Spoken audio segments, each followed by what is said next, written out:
is now the ultimate power in the universe. At last we will reveal ourselves. I have a bad feeling about this. You are now tuned into Lightsaber Radio. If you only knew the power of Darth Vader. Here it comes. Let's go. You are now tuned into Lightsaber Radio. 4, 3, 2, 1.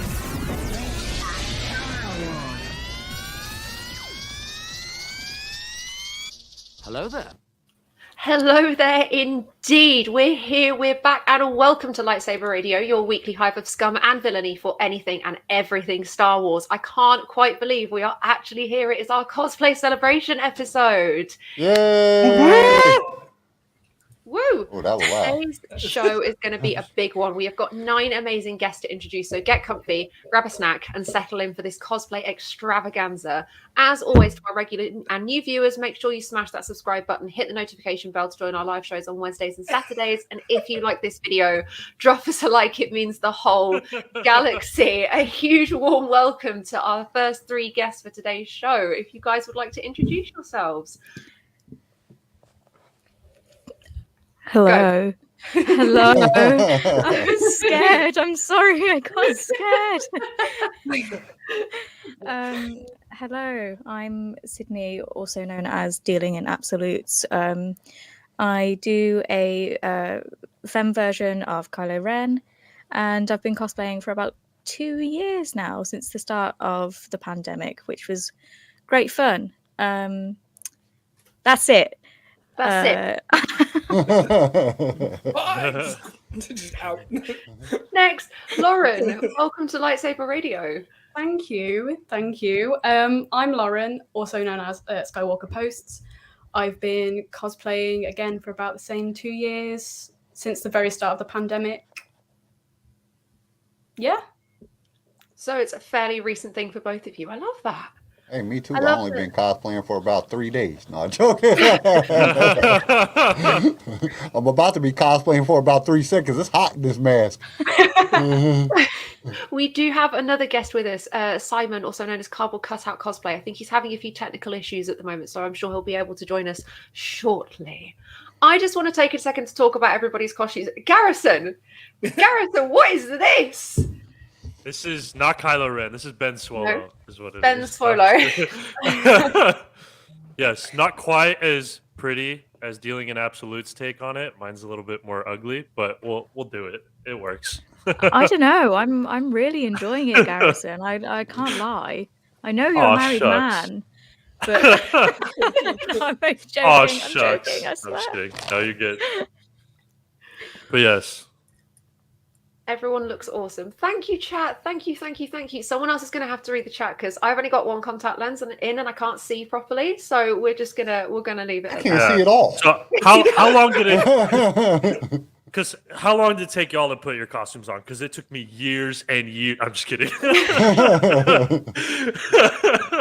Years of gains. That's a really Dark good side question. and pre out. Yes. How long does it take you guys to put on your costumes from sort of start to finish, including like makeup, accessories?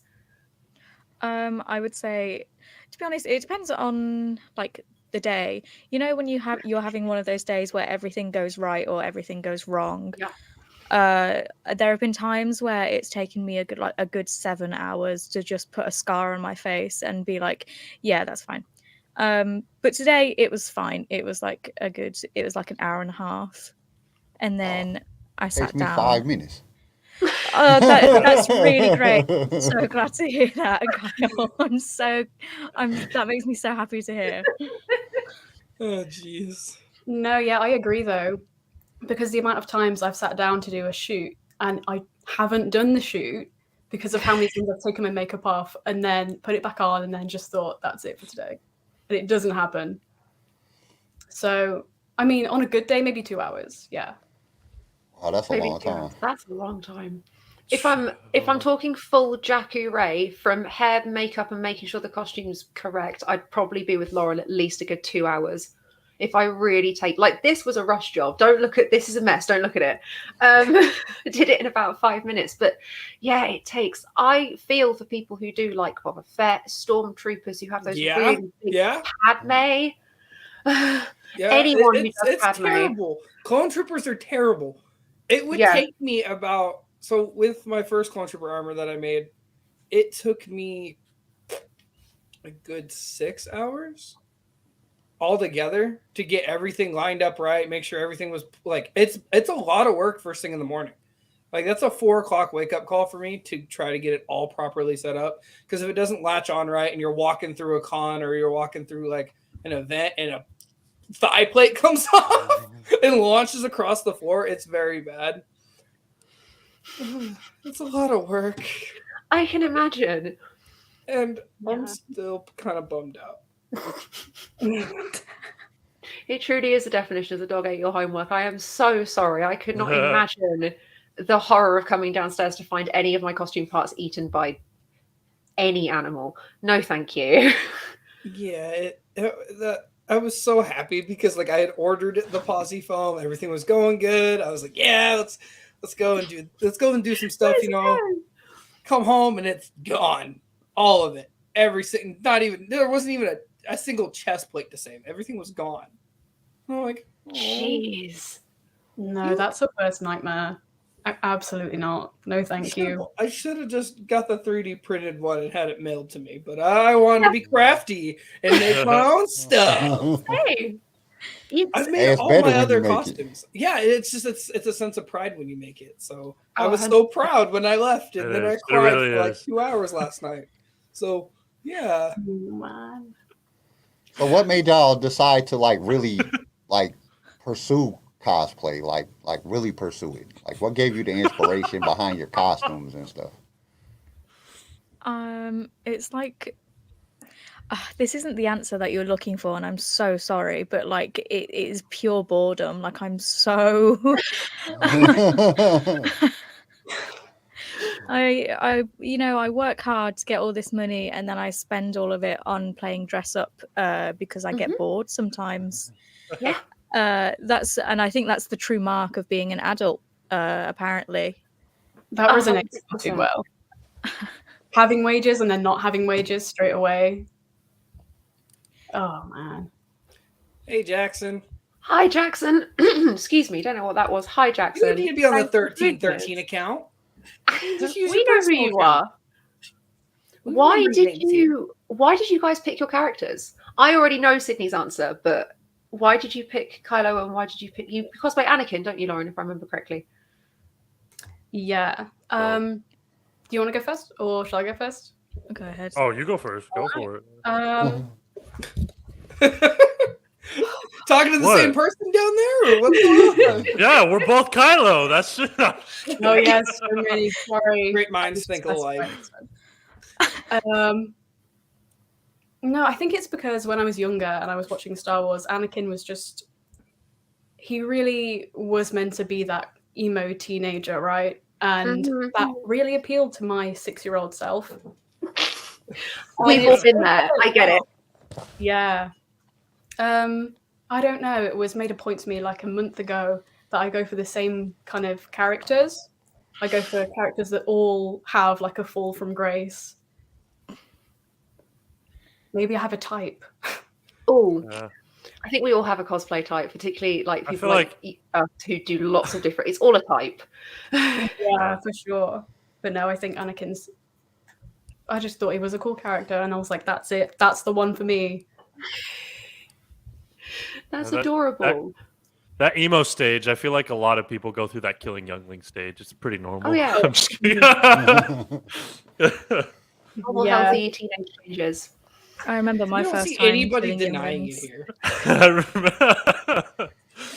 Gosh, it was so many years ago now, but it was what a day. Come a long way since then. Can't forget it. It's so mesmerizing. Your first slaying of children is just so nice. Not just the younglings, but the women and the children too. The men, and the women, and the children too. Children too. You never forget an experience like that. I mean, yeah, it's how could it's you? definitely life changing. To say the least, yeah. puts you on a whole other path. I feel like. Yeah. I think, honestly, it was just. I think what got me into it more was when I got on TikTok. Like I seen it on Instagram, but it never really appealed to me. The killing younglings or the cosplay? The cosplay. both. Hey, it was both. TikTok will make you want to kill some young people. Like, what's wrong with y'all? But I think it was I got on TikTok and I seen so many people having fun in videos. Instagram's more of just pictures. So I was like, oh yeah, that's cool. You did a costume. But when I got on TikTok and people was doing actual videos and they were saying stuff and doing stuff, and I was like, oh man, that's cool. I should try that. And then that's really how I got into it. I was like, I just wanted to do one. And then I just thought up of like stories. I wanted to tell like different stories. So I was like, I don't want to be a character that everybody knows because then I'm just saying the same story. So let me create my own character. And so I created Darth Vader, and then I came up with all these different storylines that have to do like how he got his power or how he found out that he had the Force. And then I went into made some videos about, being in the cantina and some Jedis coming in, and I'm just sitting there looking crazy, and then I kill them all, and all my stories I win, I kill everybody. So that everybody that spoiler alert, Darth Vader kills everybody. But yeah, that's. And then once I started doing it, I was like, oh man, this is so much fun. I'm gonna keep doing this, and then I just kept doing it. They killed everyone, and then I carried on. Our chat wanted to know what made you guys decide on the characters that you cosplay. Okay, so I know sorry Lauren's to put in. already answered this. No, go ahead. But it's just okay. Nobody wants to hear this, but I love the sequels so much. Garrison, I'm so sorry. You're sat there. Don't be sorry. Don't be sorry. I really enjoy the sequels. And I hate the character Kylo Ren so much. Honest to God, like I hate it. I hate him a lot. But he's got really cool costumes. Like he's really incredibly well dressed. If I do say so myself. Also, I'm so sorry to say this, but I despise Han Solo. So when I saw him murder his own dad, it was great. It was amazing. That still hurts. It still hurts. God, it's insane. I love it. As soon as I saw it, I was like, yeah, no, that is me. That will be me. I shall do that. Whether it's Han Solo or not, we'll find out. Sorry, go ahead. No, go ahead, honestly. Oh, I just had a question. So what you're telling me is like, you hate Kylo Ren, but because he's so well dressed, you were okay with it. You hear that, guys? There's hope for you. You can be a huge dick, but if you dress good enough, you'll get the girl. That's how that works. Is that not the plot of the sequels? That is the plot. You can't tell me any differently. Sydney did get the girl. Hello. Sorry, just had to poke a little bit of fun. That's good. That's good. I'm all for it. You're not incorrect. Like it's. All right, sorry. Go ahead, continue. I just had to put it there. There's Simon. Nice. Yes. You're muted. Oh, and he's gone. No. While we wait for Simon, what's been your guys' best moment in cosplay? Best moment in cosplay would probably be I am somebody who really enjoys the combat in Star Wars. So to be very lucky enough to have not to flex, but multiple lightsabers.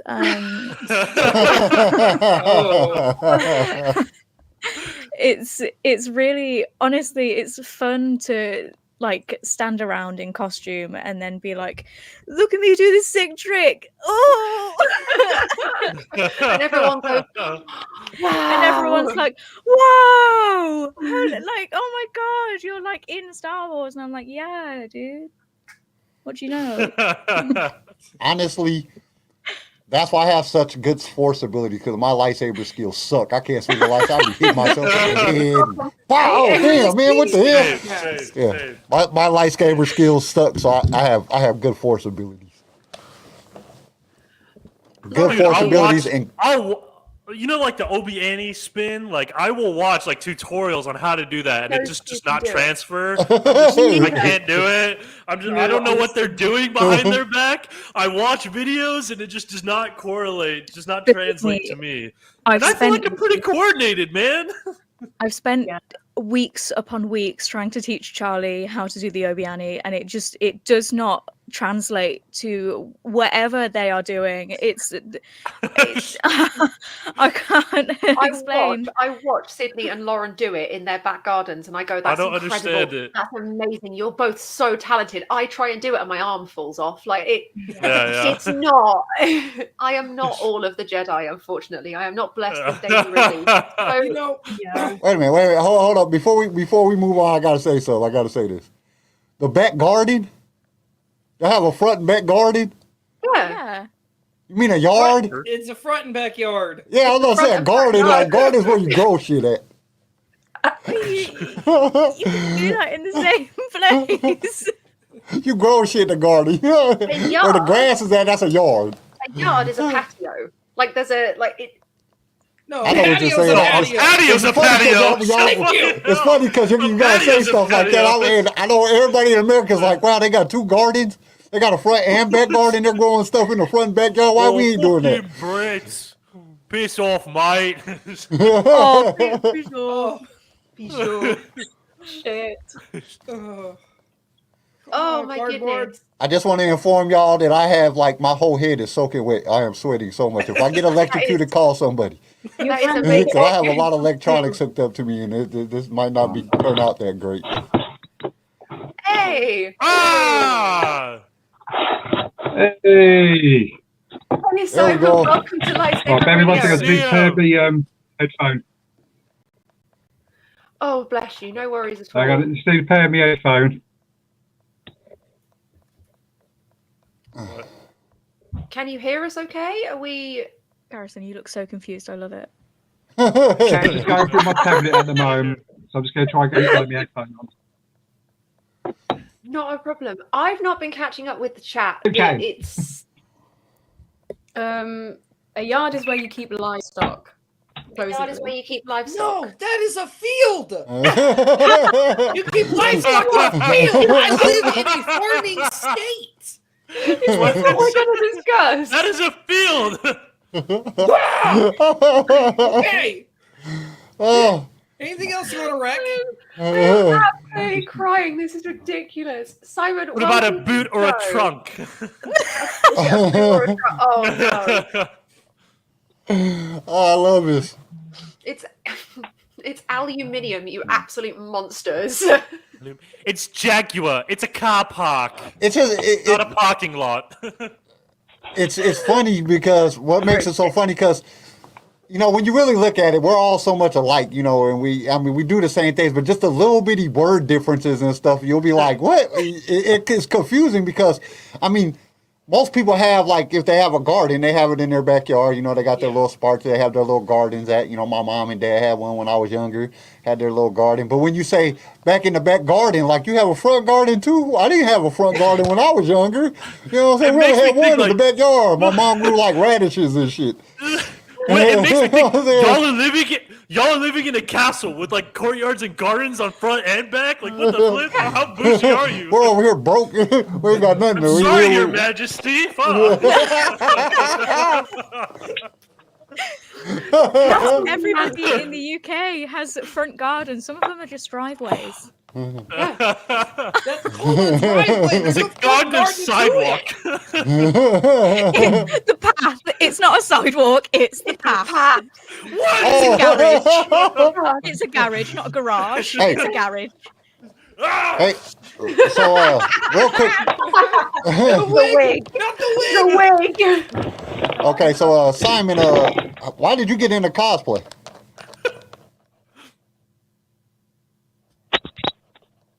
so sorry. We ended up completely talking over this poor man's introduction. No, it's okay. It's okay. I'm back and on my tablet, unfortunately. So if it is a bit echoey, that's the reason. I went to cosplay because I used to do like fancy dress party. Nice. And I did an Assassin's Creed costume party, and then someone turned around and said, "You could do that as a Comic-Con costume."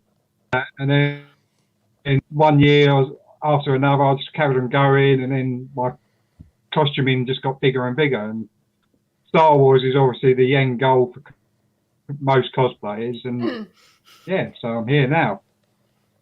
It is an absolute pleasure to have you on the show. You and I have been, I think you've been like sharing my stuff and supporting my cosplay since I started my account like nearly 3 years ago. You're one of my biggest fans, and it's such a pleasure to actually get to meet you and say hi, especially with lockdown. Thank you so much for coming on the show and sharing your story with us. Why Anakin? You're welcome.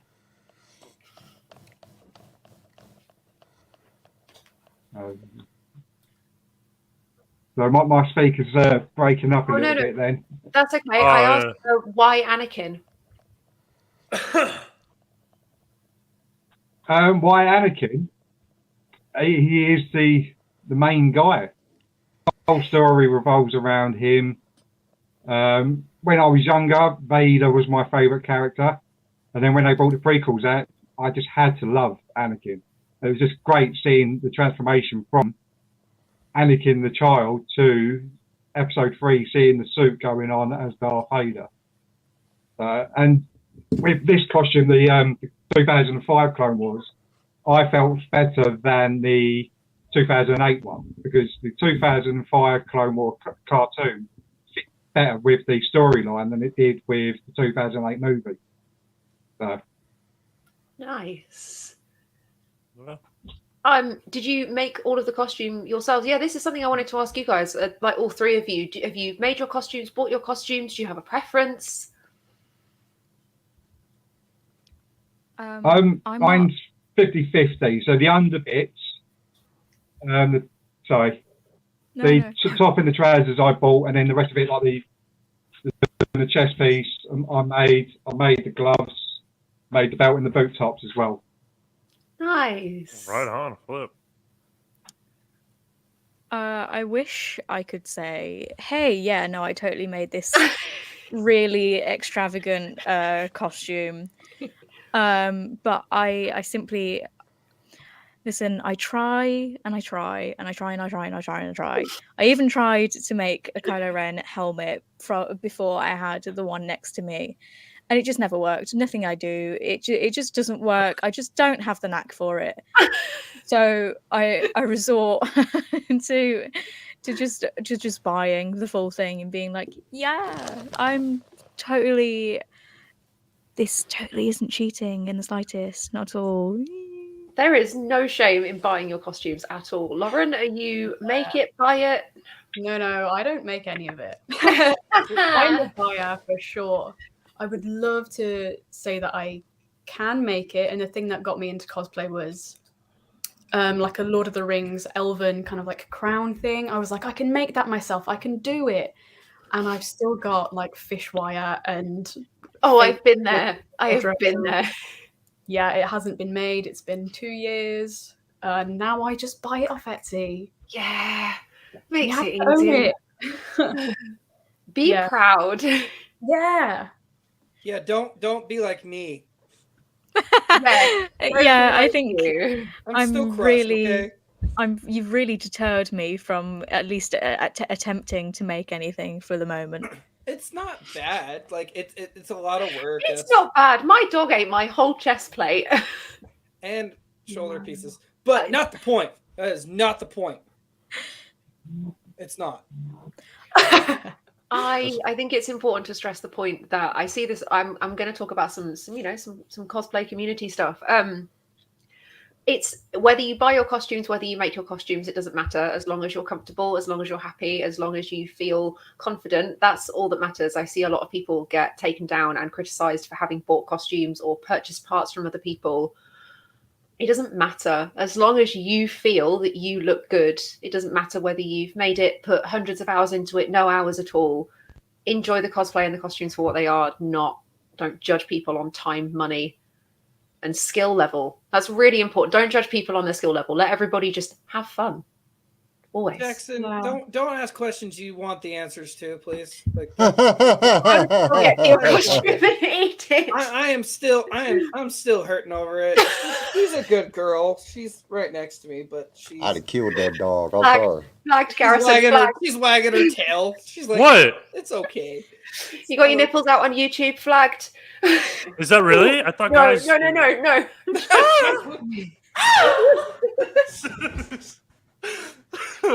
Someone get Ben Solo a bra. Yeah. Just for YouTube.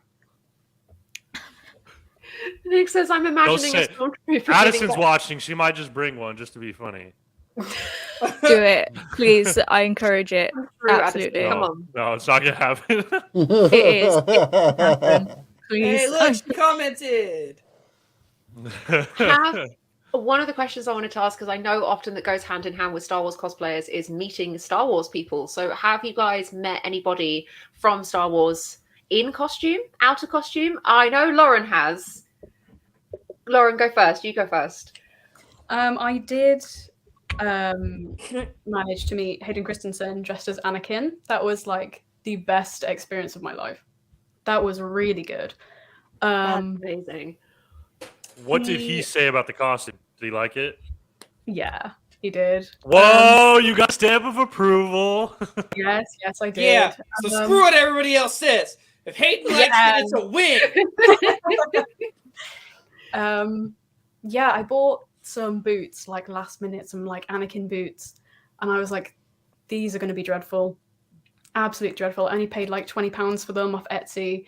And they arrived and they were incredible. And they were like the only thing he noticed about the whole cosplay. I was like, thank you. I'm going to run with that. And yeah, he was really nice. I loved it. That's so amazing. Sydney, have you met? I don't know why I'm asking you, because I know the answer. Okay. The answer is no. The answer will be no for a long time. I only started getting into Star Wars late 2019. I'm so sorry. This is blasphemous of me. I shouldn't be here. You should. Every Star Wars fan is valid. It's okay. But I mean, I did get a shout out from D last. That's true. Yeah. So I'm gonna count that because I have a newfound adoration for that man. Love him. Absolutely amazing. Such a pleasure to have him on our show. Simon, have you met anybody in costume from Star Wars? Sadly, no. Obviously, that is the big dream, but no, I can't say I have. Who would you want to meet? One day. Hayden and Ewan McGregor. Those two would be together. Yes. Oh God, I'd do anything to meet Ewan McGregor. That would be amazing. Sydney, I'm guessing you'd meet Adam Driver. No. No? I wouldn't. If I had one chance to meet anybody from Star Wars, it would not be Adam Driver. I'm so sorry, Adam Driver. I adore you. I would do anything for you, but it absolutely would not be Adam Driver. No. It would. I think it would have to be Mark Hamill. And God rest her soul. If she was still alive, then it would absolutely be Carrie Fisher. She would be my number one to meet. Obviously that's not going to happen anytime soon. So no, I agree with that one. You never know, though. You could be going to a store and he could be at that store in that location. You never know. I've seen people meet literally when I was in Provo, Utah, which is I think Garrison understands this. Provo is very, very empty. Yes. Very empty. I ran into Michael Jordan and Karl Malone together in a store in Provo, Utah, going to Phoenix, Arizona. What? Yeah. Wow. No. I lost my mind. I can imagine. The goats and the mailman. In Provo. In Provo, out of all, in Provo, Provo. they were stopping and getting gas. Oh, okay. That Because explains Carl it. Malone, so Carl Malone owns car lots in Salt Lake City, and he had a car for Michael Jordan. And when I went into this gas station, there's these giant men. I'm only 5'10", so I'm looking at Michael Jordan and Carl Malone. I'm like, oh my god! And at that time, I'm like 11, 12, so they're really tall. So you never know. You can meet people in the most random places. That's how I met Snoop Dogg Exhibit. They was in the gas station across from this blue. It was called the Blue Light Theater or whatever. They were performing there, and they was across the street at the gas station buying blunts. And me and my daughter happened to walk in, and we were like, and my daughter was like 3 at the time, maybe 4. And she was like, Dad, is that Snoop Dogg? And I looked over, I was like, holy shit, it's Snoop Dogg. You know what I'm saying? And then Exhibit was standing at the cash register, and I was like, holy shit. And but then I met Dr. Dre and then walking down the street. I met Dr. Dre and Eminem just walking down the street in Denver. They were performing there. They were just standing outside in front of the Brown Palace Hotel, and we were just walking down the street, and they were just standing there. We were like, it's Dr. Dre. Like that's why I say that. You never know, because you could be walking down the road and Mark Hamill could be in that area for something.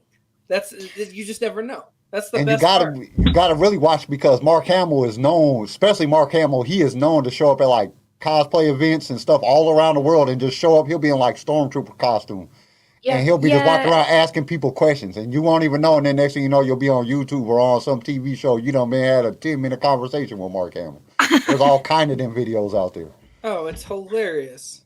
He did it in like New York one time. He was just walking down the street in Stormtrooper costume, just walking down the street. Asking people if they liked Star Wars. Yeah, that's it. Yeah. I'd be like, no. And just walk off. Hate Star Wars. No, kick him in the shin and just run away. Stranger danger. I love-hate relationship with Star Wars, and I'm going to tell you, I'll explain to you why. I love Star Wars for everything that has to do with Star Wars. I hate Star Wars because it costs me a lot of money. That's the truth right there. That is it. Nick, I love this story. I walked past Piers Morgan on a bridge once. I've spent years regretting not pushing him into the water. I regret. I'm not even mad at that. Luckily, and I've met people that were like before they were famous. I met Mariah Carey on a plane. Like she was already famous then, but I got on the plane and she was sitting there. I tried to get her autographed, and she was like, looked at me like I was a piece of shit, and I was like, oh, what, really? Screw you too. I don't like your damn music anyway. I love Mariah Carey. That's my little boy crush. Back off. But I met Corrupt when I was younger, because I lived like 4 blocks away from where he lived. And I didn't even know it. And then one day I seen him on TV, like, oh, that's that little kid that lived down the street from me. And now he's like this giant rapper, It's funny just because of where you're at. Chris, no, you didn't. I met Brock Lesnar at Timberwolves NBA game in the suite next to ours. Made my year since I'm such a huge WWE fan. Me too, my dude. Bro. If I met Brock Lesnar, do you have any idea how brilliant that would be? I love Brock Lesnar. I don't count. Well, let's see. I met Razor Ramon. Stop, because I'm going to cry. I met Razor Ramon, Kevin Nash. Kevin Nash is a punk. What's the blonde hair old guy? Really super old, been wrestling for a million years. Ric Flair. Woo! They were all at the bar. They were just at a bar called McDuff's in Denver. And they were all just sitting there chilling. I walked in. We was leaving my job. I was working at the Adams Mark Hotel at the time. We left the job. We all went over there, and they were just sitting in there having a drink before they was going, because the next day they had the Monday Night Bash or whatever it's called. And I met them. But it was like, I don't know. Athletes, I don't literally like put athletes in a thing of celebrity, because I've met so many athletes, because I lived in Denver. I lived in LA. They're everywhere. I mean, just everywhere you go. Like, I've been to John Elway's restaurant like 4 times. I was at the club with Terrell Davis. You just seen them everywhere, because they were all over the place. There's just so many athletes, so it wasn't never. The only person that I ever really wanted to meet that was an athlete that I didn't get a chance to meet was Carl Mecklenburg. He was like one of my favorite Denver Bronco players, and he just but I never The got only to meet him. person I want to meet athlete-wise is Larry Bird. I've always wanted to meet him. I've been a Celtics fan my whole life. Larry Legend would probably... I would cry. I would literally... Like, he's on the same level. He's on the same level as meeting Mark Hamill to me. Like, full-blown tears. Agreed. Yeah. Oh, my God. You literally inspired me to play basketball. Do you guys... Like Mark Hamill. wait, do they know who that is in the UK? You guys know Larry Bird? Larry Oh, Legend. my word. Oh, my word. Oh They my don't- word! No. Oh, my word. That's why I said like sports stuff. Oh. But like if I was gonna meet a Star Wars, like somebody from Star Wars, oh God, I would have to say all the women. Every woman that played in Star Wars, I want to meet. I'm sure you do. Simon, I'm so sorry. I missed in the chat. Somebody, Kim Jenkins said, you make cosplay outfits for your kids as well. That's amazing. Yes, Kim Jenkins is actually my mum. Oh, Yeah, I've actually started making a couple of bits for my daughter and son.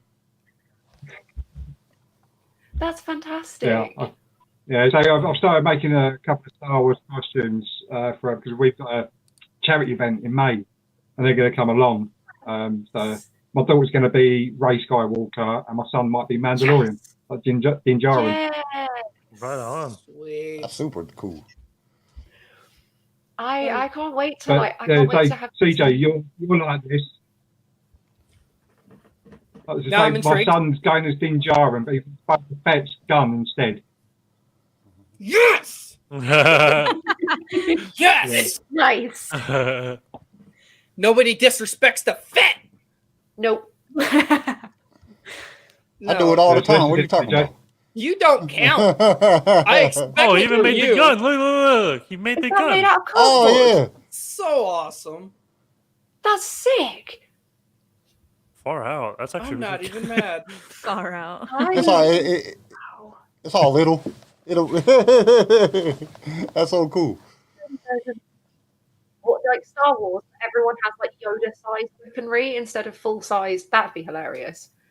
Imagine the Anakin and Obi-Wan fight, but with tiny lightsabers. That's what I was just gonna say. Would you still be a lightsaber fan if all lightsabers was only a foot long? Like the whole blade. You just see these guys fight with this little bitty knife blade and laser. Like Hey, that's that would be hilarious. 12 inches is pretty big, Kyle, okay? It's about the way you use it, not the size of it. Yeah. I mean, This is why they have the Force. I think that's how it started. It started with a little lightsaber because they couldn't control it. And it just slowly grew within time. That's why they're so focused on the Force, you know? the emitters, like in sort of canon understanding of lightsabers, the emitters can be adjusted, which makes the blades different lengths. And the theory goes that you could just open the emitter and it would just be an infinite blade, just up into the sky forever. Hey, remember it's described in Rebels. Remember he tells Kanan tells Ezra that he says just a blade down to your own length when he's training him. No, I'd go for like 50 infinite blades. That'd be that. No, I love the idea of like it being like a really intense lightsaber battle. You know, obviously you ignite it, but it's like pew, and it's like this. It's like oh, wrong setting. I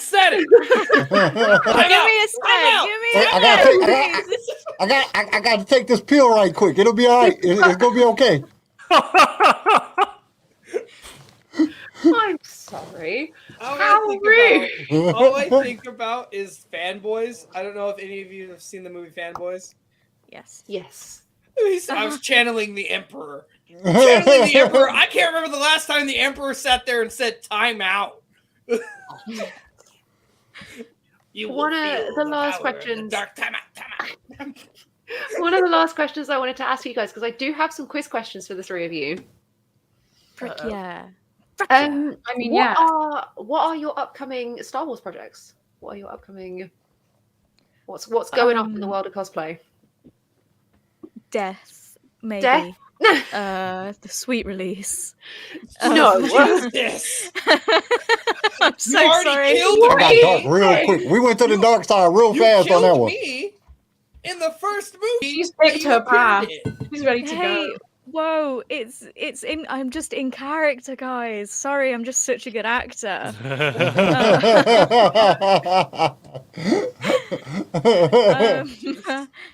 I don't know. I think I'd like to do a rendition of Leia. I think maybe Hoth Leia would be my first choice as well, though. That's like my favorite. I would also like to do Hut's Leia, but that's risky.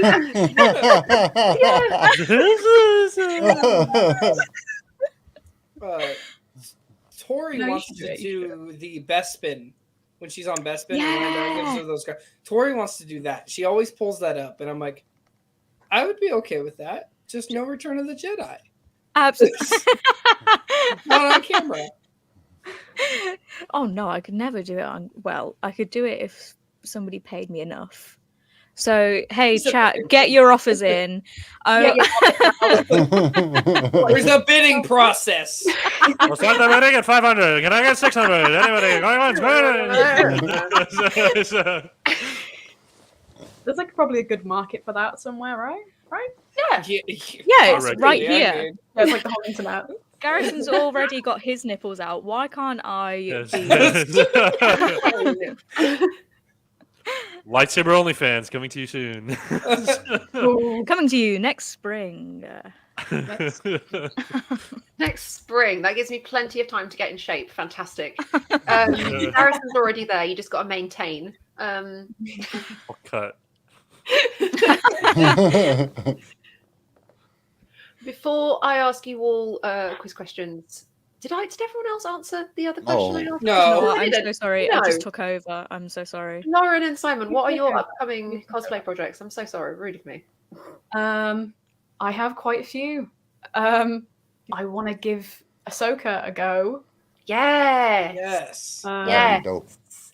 Also, Fanboy Luke. I really want to go. I almost did that today.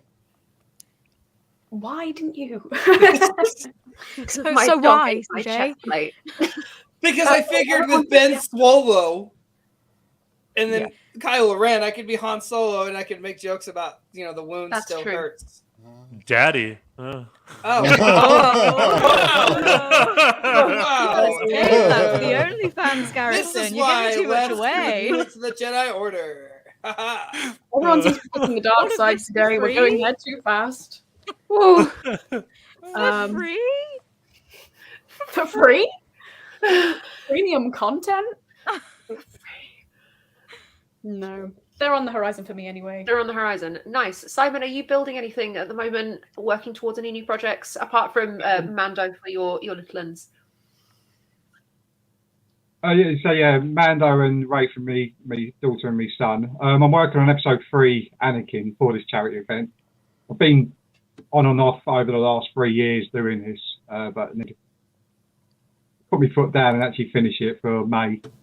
My dream one would be Darth Vader, but yeah, that's nowhere to get a decent costume for that. Yeah, like a solid Darth Vader. That's hard. That's hard. That's a hell of a lot of pieces. Yeah. I have the utmost respect out of all the cosplayers. Darth Vader has the utmost respect for me because I cannot imagine, like, all of that undersuit is like leather. The gloves, the boot shields, like the kind of he is indeed. I'm so sorry. He is 100% that, and I just the layers and like the cape and the helmet and damn, huge respect.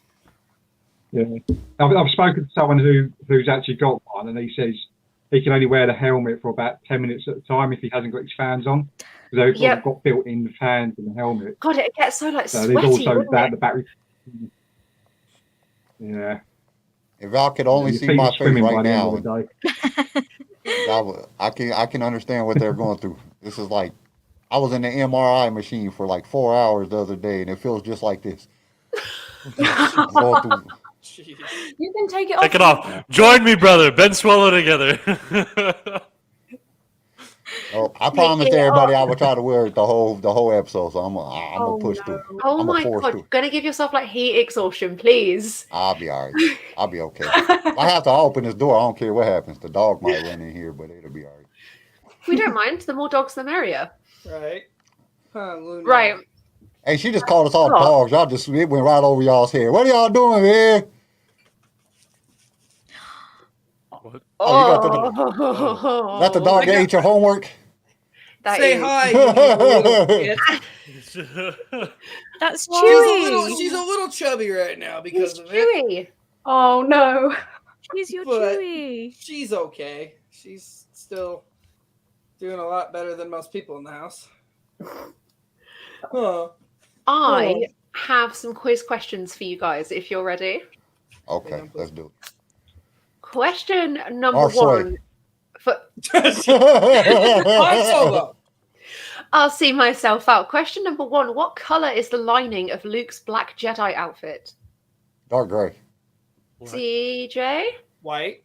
Yes. What? Because when he opens the flap, it's white. It's to show that his Shut up, Oh, you're talking about. Let up! Fight me! I know my best friend. I was thinking the edge. Yeah. No, Be more specific. Be more Lining. specific. Lining. No, that's what lining is. She was right. I was just. Yeah, that's the my only reason I fault. didn't get the question. Be more specific. It's your fault. I didn't understand. Yeah, I have my sabak dice on my neck. I am all in. Let's keep going.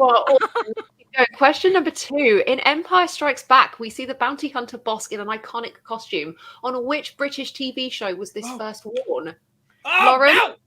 Doctor Who. Yes. It was the episode The 10th Planet from season 4 from 1976. This episode featured the first ever regeneration of the Doctor. It's a very good episode. I do. It is a very, very good episode. Okay, we got to do like a moment of hesitation.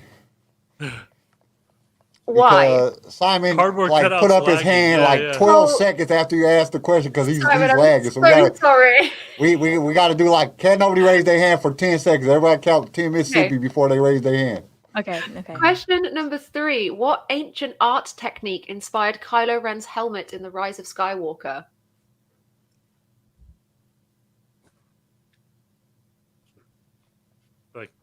It's me. I know it. I know. But I'm trying so hard. Oh, Simon's got his hand up. Go. Simon got his hand up. What's up, Simon? Simon gets first in. I'm saying kendo. No.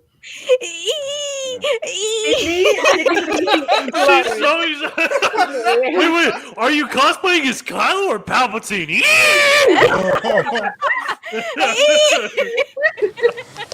Or an Ewok? Yup, no,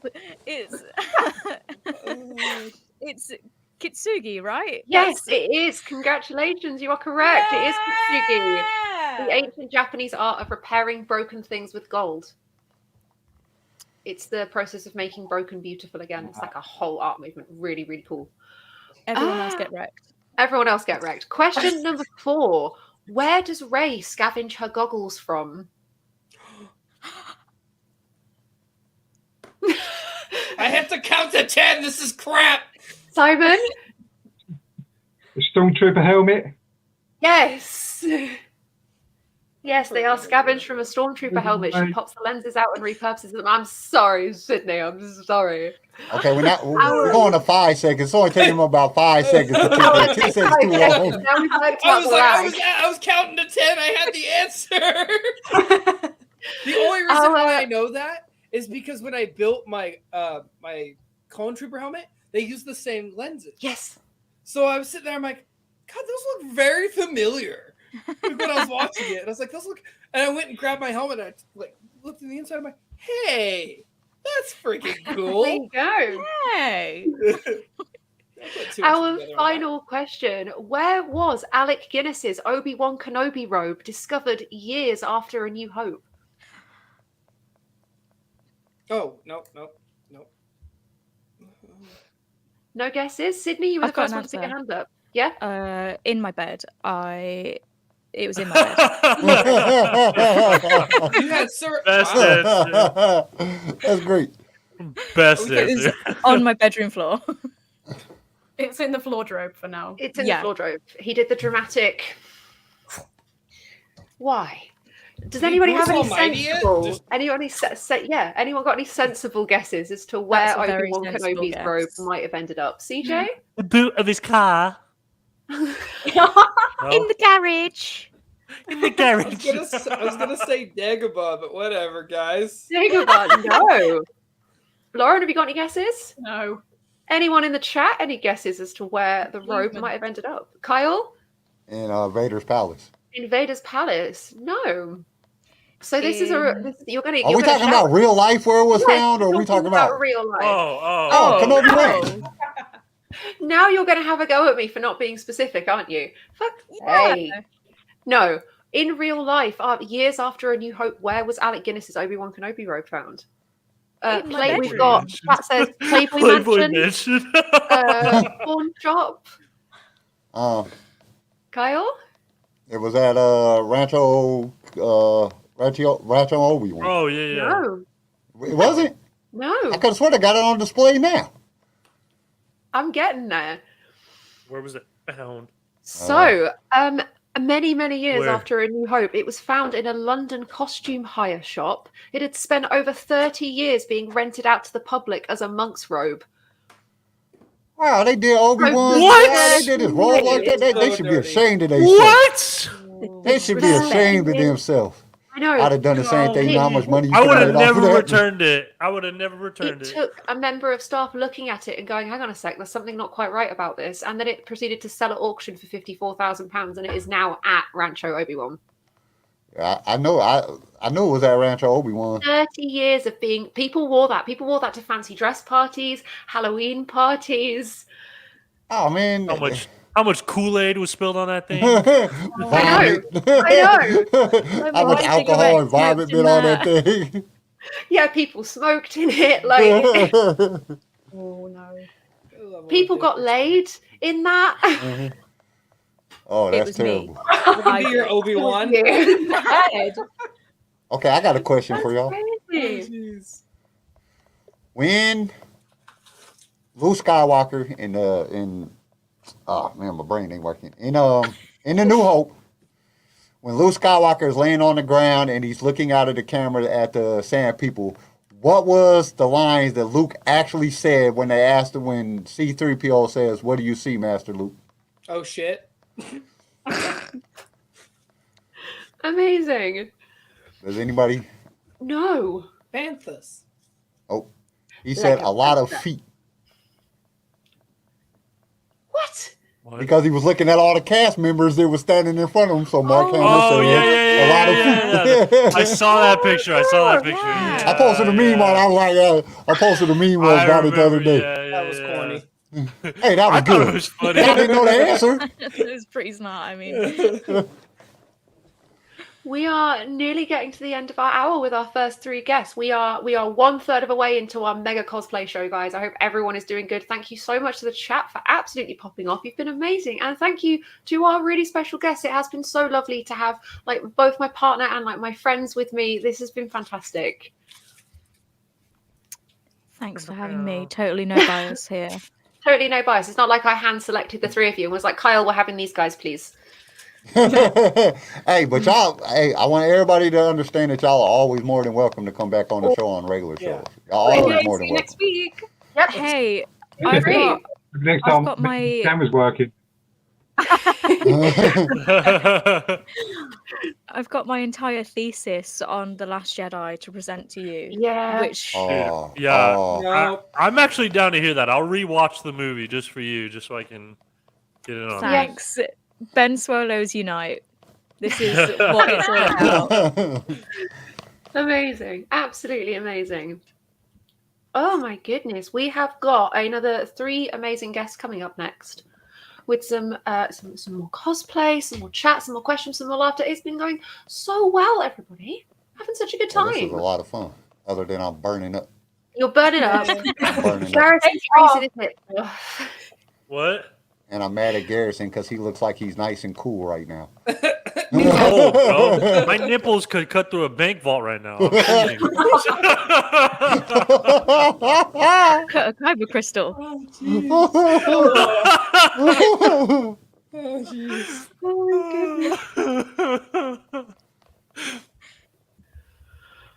Oh, excuse me. I've been sat in the same position for too long. I'm done now. I'm tired. I'm just going to let you guys carry on. Is that all right? Okay, I'll take over. You got Anyway, some more.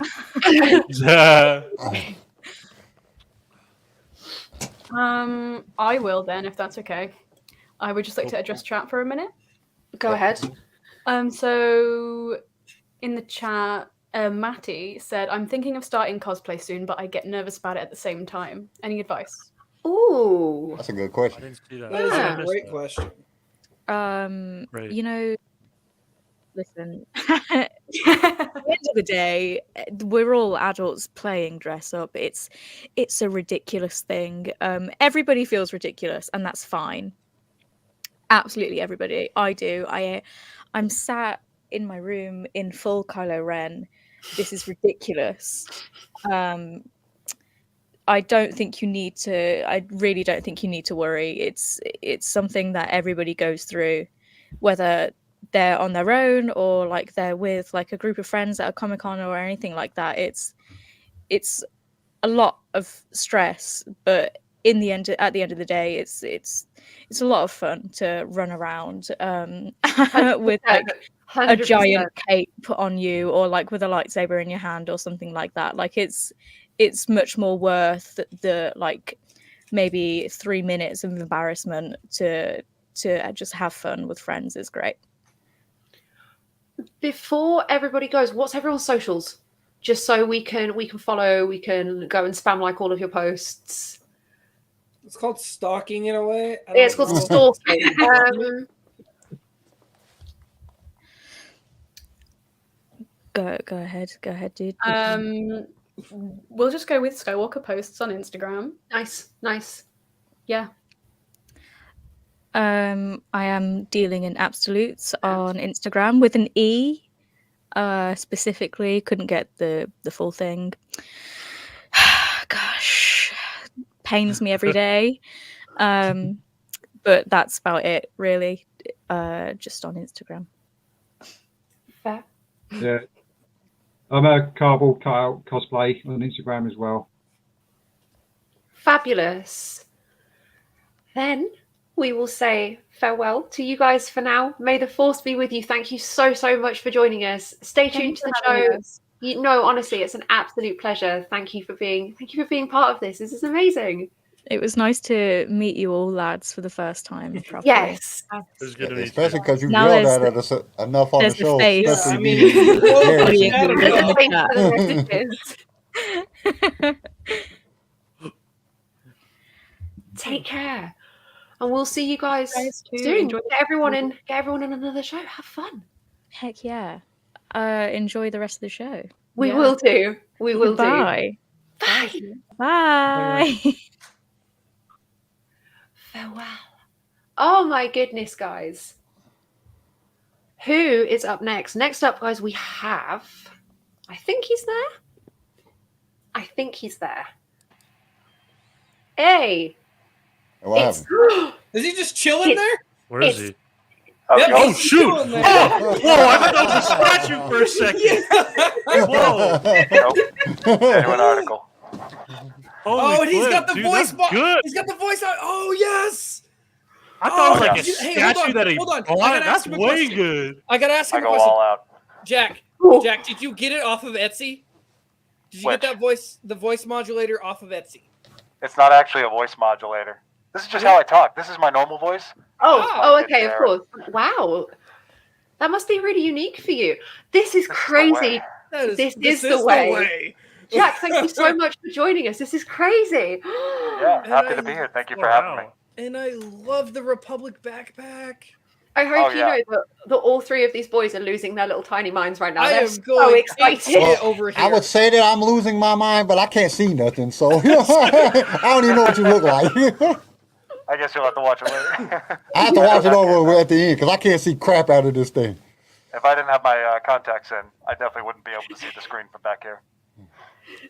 Babe, you gotta come see this. You gotta come see this. I'm getting Tori involved. Look, that is actually him in costume. Listen to him.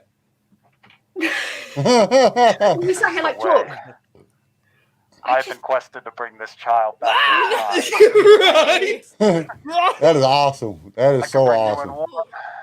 I can bring you in. Outfit from Clone Wars. Oh, Natasha! Oh my god! I'm so excited.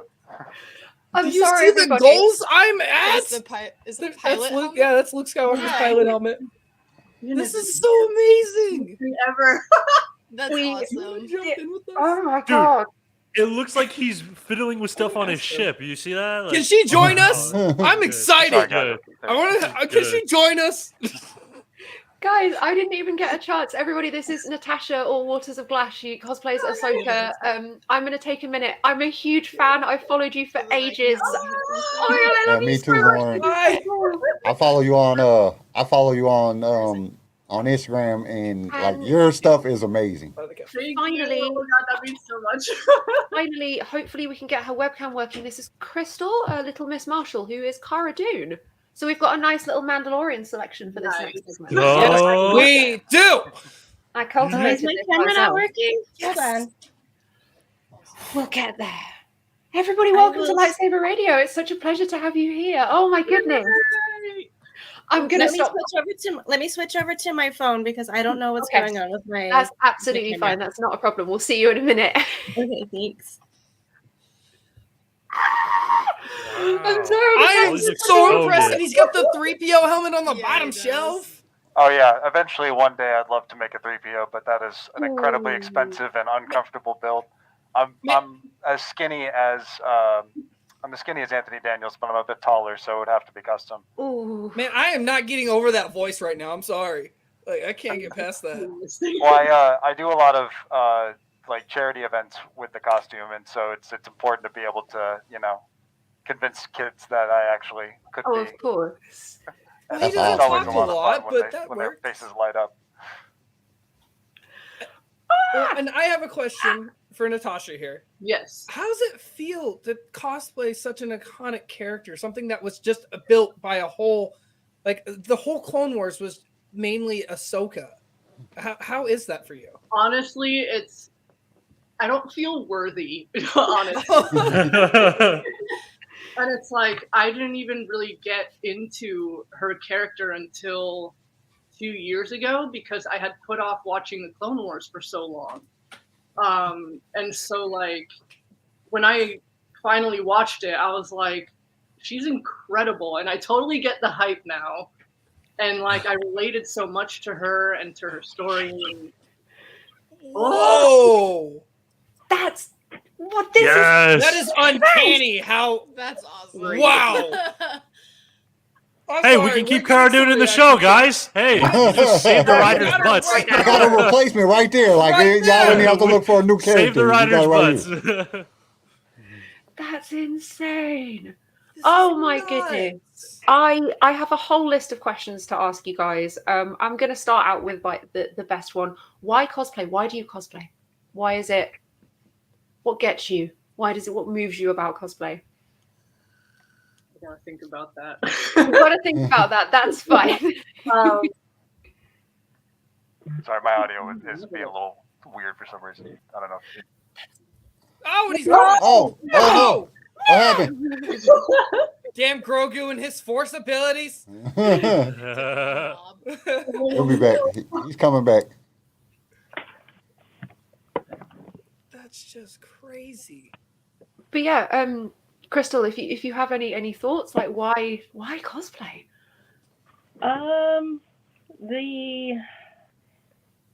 The easiest answer that I have is when I was a kid, I was always into Halloween, and I always loved dressing up. I always loved pretending to be somebody else.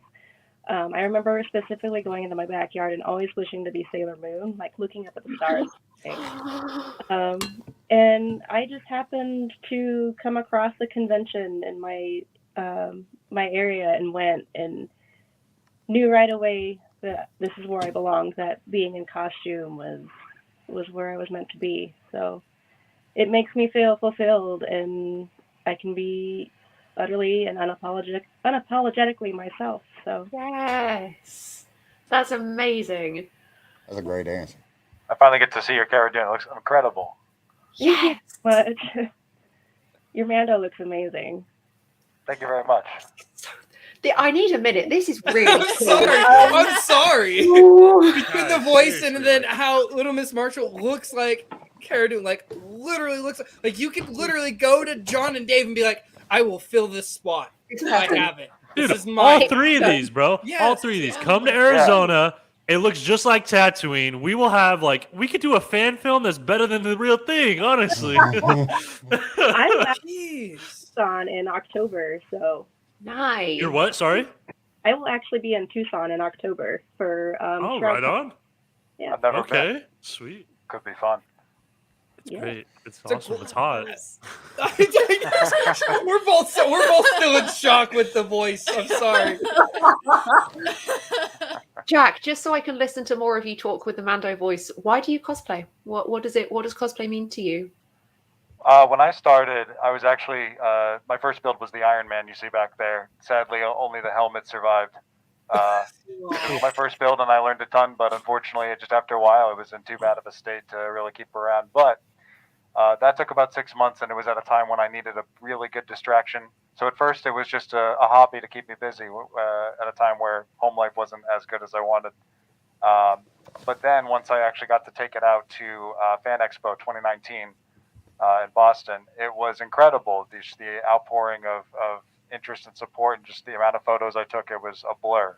And then that same weekend, I had a cheaper Attack of the Clones Anakin, and I wandered too close to the 501st and Rebel Legion booth.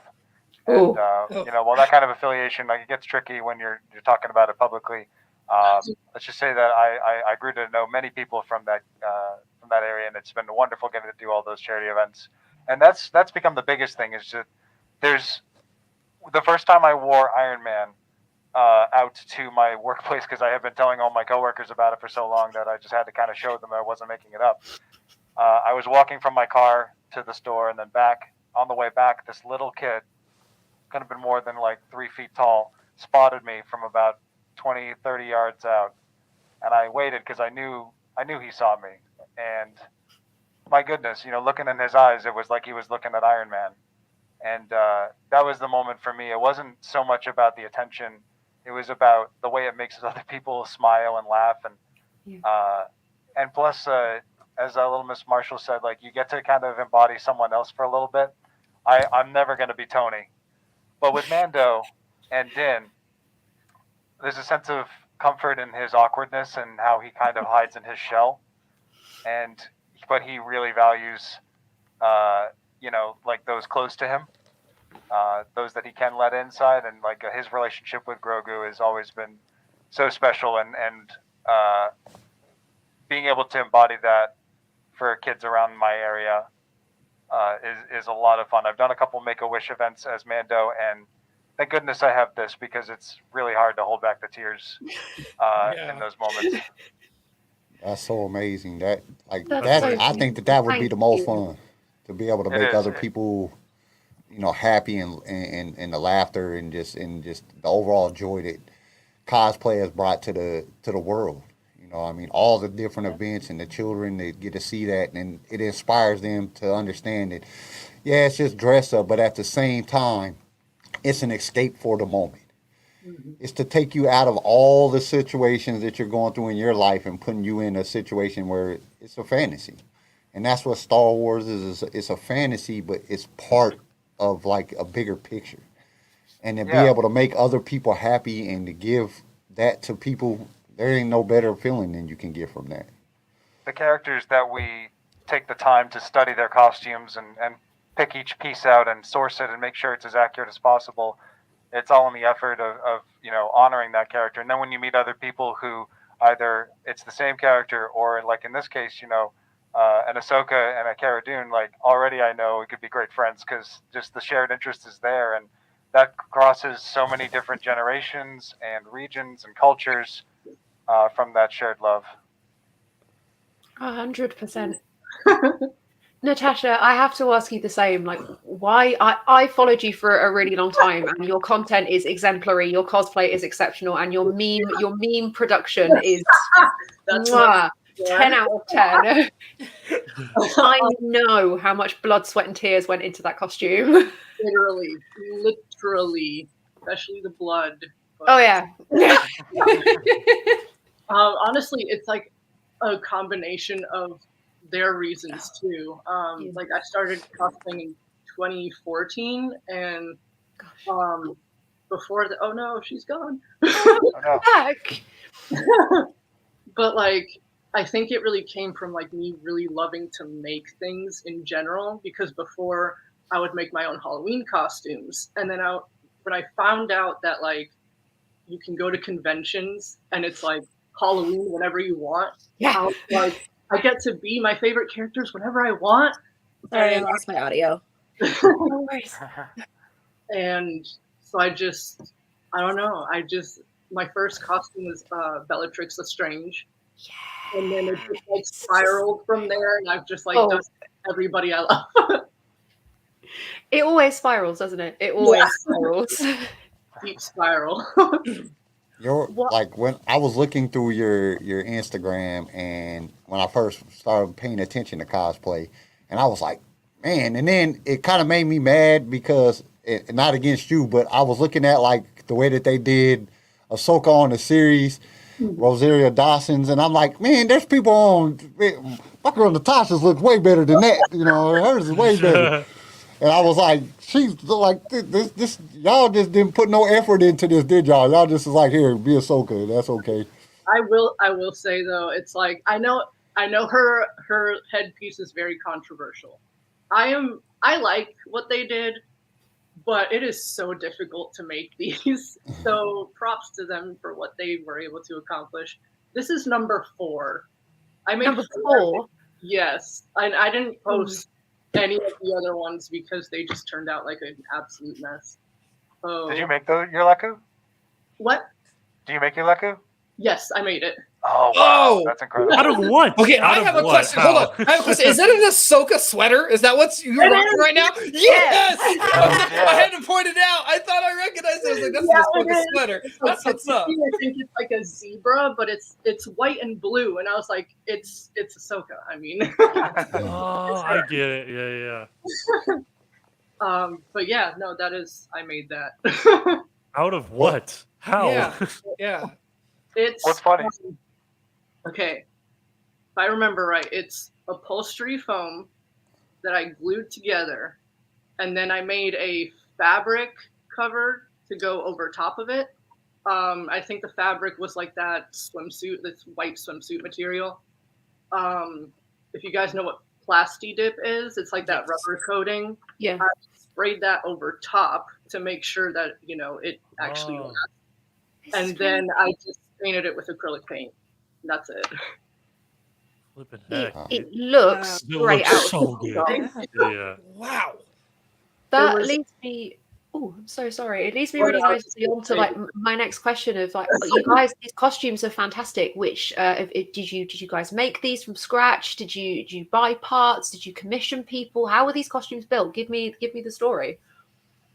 Mine was definitely all made from scratch, except for the little belt circle loop thing. I got that 3D printed on Etsy. Fair. Yeah. Love Etsy. Love Etsy. You can get everything on Etsy. Right? CJ is our single sponsorship for Etsy. Every show. Anytime somebody pulls up 3D printing outfits or costumes, I'm like, Etsy has it. Oh, no joke. The level of addiction he has.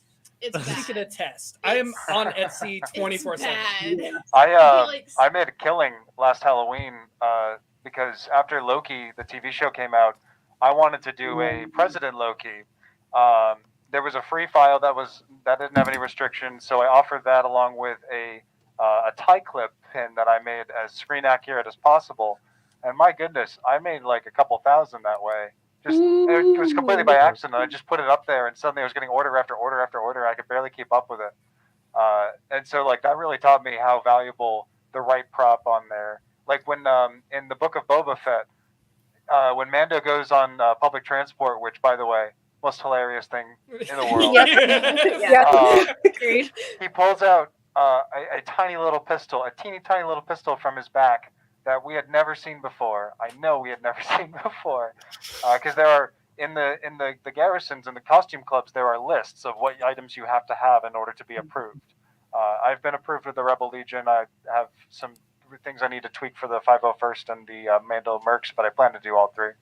But anyway, I ended up making the model for it within 24 hours and had a printed finished model within 72, I think. And I was like, I just couldn't stop, because like as soon as you see it, and it's like, how dare you change and make something new here? How dare you be sneaky? But it's just so exciting to do. So for me, the leather parts and the cloth pieces were done by Deborah DeMeo Cosmaker. That's at Deborah.DeMeo.Cosmaker on Instagram. She's amazing. She's in Italy. She's wonderful. She has a fantastic Pellimato as well. And the metal parts were done by JJ Industries, and the files were by Great Ape Studios. But I 3D printed all of this. I painted it all with the same paint they used on the show, which is called Illumoluster.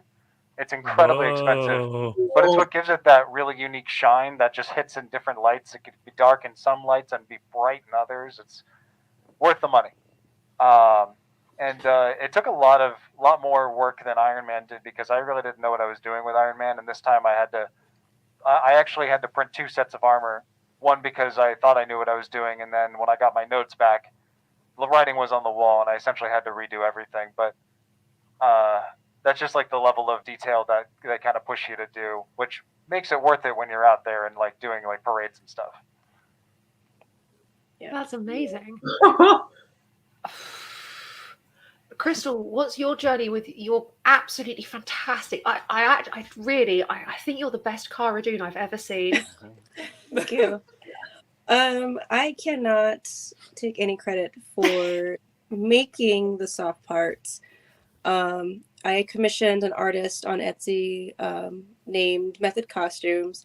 She put together this wonderful proposal for me, had different types of fabric selections picked out for me. She'd found the Paralife fabric, which is the same fabric that's actually on Gina's costume. Wow. And she just got to work. And so she put together both season 1 and 2 for me. And then I sourced the armor kit from Clever 3D Studios, which I coated with the XTC3D resin. I love that stuff. Yeah. So I coated all of my armor in resin, painted it.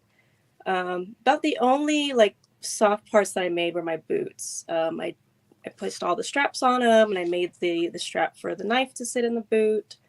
But it took several artists to put all of this together. I bought both blasters off of Etsy, so I commissioned 2 different artists for wigs, so I've got 3 different wigs. Yeah, it's a wig. Yes, this is a wig. Far out. Wow. Wigs are so hard to blend that was well. your hair. That's great. Shoot. Thought that was your hair. This is not my hair. No. Holy crap. I look completely different without any of this stuff on. Sorry, I just realized I didn't have this guy out. I meant to have him out. TJ is losing his mind. This is so cute. In about 5 more minutes, he's just gonna casually pull out a Darksaber. Yeah. In the living room. Oh, the dark. Turn that on. Oh, son of a. Come on. Oh, Okay. you know. That's seriously a wig, though? Yeah, it's a wig. No, Garrison and I are very convinced right now. I thought that was your actual hair. I did too. I thought it was her hair. I didn't know it was. I can't see anybody really well, so I didn't really know. But I was like, man, that's. My mom's a cosmetologist. I know. So I can't like, braid that's to save her my hair. life. Like that is 100% something that is okay. That wig is impressive. Doing this for Ray's hair is quite enough for me. Thank you very much. Oh gosh, yeah. All the women in Star Wars just have such a rough time with hair. Anyone who cosplays Padme, How? How? Good Padme, lord. Leia, or Rey. Yeah, I was gonna say Padme and Leia have the most like difficult setups. I like my space buns. Leave me alone. Those buns are not easy to get into place. No. They're made up of extensions that were down to Carrie Fisher's feet on the floor, and I cannot cope with the. Oh, there's a dog. Sorry. So many thoughts and feelings. Wow. So such an important message to put across. Can we say that on this channel? Is that allowed? This is Thank not Ferric. G-rated, but It's just like when 1313 talked to us in Tuscan. They were talking very inappropriately. They were very rude. Very rude. See, you better watch that. You better watch that. Oh. Hey, listen. In canon, I speak fluent Tuscan, so. I mean, I want to ask. I want to ask here. the cheesy, soppy question. What does Star Wars mean to you? Why is it such why is it so important in your lives? What are your kind of earliest memories of Star Wars? All of that lovely. Do people need time to think about this one as well? Star Wars, I can start. My dad's actually the one who got me into Star Wars, and I'm going to date myself when I say this. When I was 10 or 11, the prequels were coming out. So he used to pull me out of school, and we would go see those movies together. So it was something that we shared, just he and I together. And, before that, I remember my grandpa watching the original trilogy all the time, and him telling me, oh, look at this guy, or look at this costume. And I remember being terrified of Palpatine just because of how frightening he was, how scary he was. But it's definitely been a family thing. And if it weren't for my dad and my grandpa, none of this, would be going on at this moment. So, yeah. That's so lovely. Thank you. Jack, Natasha? I don't know. I think about this a lot, sadly enough. I was actually born on May 4th, and I didn't really realize that coincidence until I was like 18 and well and truly a Star Wars nerd for years and years and years. When I was growing up, so I was born in 92, I have definitely distinct memories of before the prequels even, and it was a weird time because all we had were the original trilogy, and the expanded universe had just really become a thing. And thinking about what the Clone Wars could be was just such a far-off idea. And to look back on that so many years later, so much has been delved into. And it's such a rich world with so many different vibes, tones, and stories to tell. And it all came out of one of the most, straightforward action-adventure tales that, just basically borrowed a lot of the best elements of classic media, Flash Gordon, Hidden Fortress, Kurosawa, all that. That blend of Western and Eastern influences brings so many cultures together by how much you can draw from them. Just looking back at all the different costumes as a cosplayer now and just really appreciating all those details. Padme's gowns were based off of a Mongolian princess who the communist Chinese government basically pulled out of hiding and executed her brutally. And I'm sorry to bring up something so dark, but I wouldn't have learned about her and her tale if it weren't for the fact that the costume designers used her ornamental gowns as an influence for a story that actually has a lot of allegories to the Dalai Lama's travels, like an Escape from Tibet. But that's a whole other thing, and we only have so much time. No, we have all the time in the world. Please give me an entire thesis. I'll sit. Okay, so there's a lot of parallels, but along with the unfortunate parts of Star Wars, there's a lot of things that are kind of uncomfortable, like the way aliens are depicted often pulls from foreign cultures in ways that aren't always kind. And especially with Episode 1, the Nemoidians having such similar to communist China influences, it's very poor caricatures at times. Let's close the blast doors. Hasn't aged well. But Padme Amidala has a lot of allegories with Om Mani Padme Hum, which is a Buddhist chant, and Dalai Lama Amidala, have very similar things. Also, Padme escapes from an occupation, an unjust occupation, to go plead to the world stage for help. And it was, of course, ignored, and very much the same happened to the Dalai Lama when he tried to plead his case after escaping Tibet. There's actually a whole article that I stumbled on years ago, and I always think about it, because episode 1's actually my favorite of the 3. Mine too. When it came out, we saw it like 4 times in theaters, and I love Jake Lloyd's performance, the pod racer, just all that. When Darth Vader first stepped into the Tantive 4, and just like hearing him, and just like, oh gosh, I was hooked from there on out. I'll shut up now. No, oh my god, no! It's honestly. Do any of my other co-hosts have some questions? Because I've done a lot of question asking. Well, Natasha, I think I've been gabbing on. Okay, well, I was also born in '92, so for the longest time I only had the originals, and I have a very vivid memory of my dad bringing home like the VHS, the original VHS, and he only brought home New Hope and Return of the Jedi, not Empire. So for the first 10 years of my life, I didn't know Empire existed. Yes. What? Well, my parents are not nerds at all. And that's what got me into it. And then the prequels came out when I was 6. I was like 6 or 7, and like for me, Star Wars has just like always been there.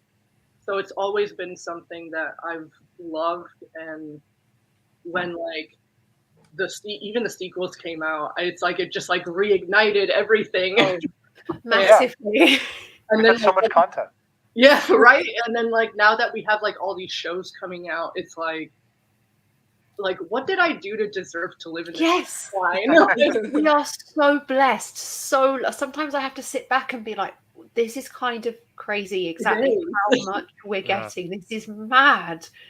Well, along the same lines as what was just so I grew up with my mom was the one into Star Wars. Huge. She was huge into Star Wars. And my daughter actually shares a birthday with Jack. I am. Her middle name's Amidala. I am dreading the day that she wants to like dress up, because she's gonna dress up as Amidala because that's her middle name, and that's just. Oh, nice. I have to put like so much, so much like effort in for you. Like, call my sister and get her sewing skills. I'm the one that's gonna go ham on that costume. I'm gonna be like, no, it's got to be right. There's a lady on Etsy that does this. There's Etsy again. Hey, we'll just set it on Etsy. Your next kid, could the middle name be Etsy? No more, no less. I don't know how many there are. CJ's child, like. If we keep saying it enough, they might sponsor the channel. Yeah, right. We keep saying, if I keep saying Etsy enough, Etsy will email me. Okay, I'm gonna keep saying it. One thing, Mark Etsy Hamill. That's one thing about Star Wars that I've always found important, especially in the last few years. I don't really have to specify. Just gesturing to the general everything, is when Lucas handed over the keys of Star Wars to Disney, he had one thing that he just wanted them to continue to keep into the stories. And he's like, just make sure there's hope. Make sure that kids still have hope. And that theme of like, and like, this is more of a Dark Knight quote, but like, the night being darkest before the dawn.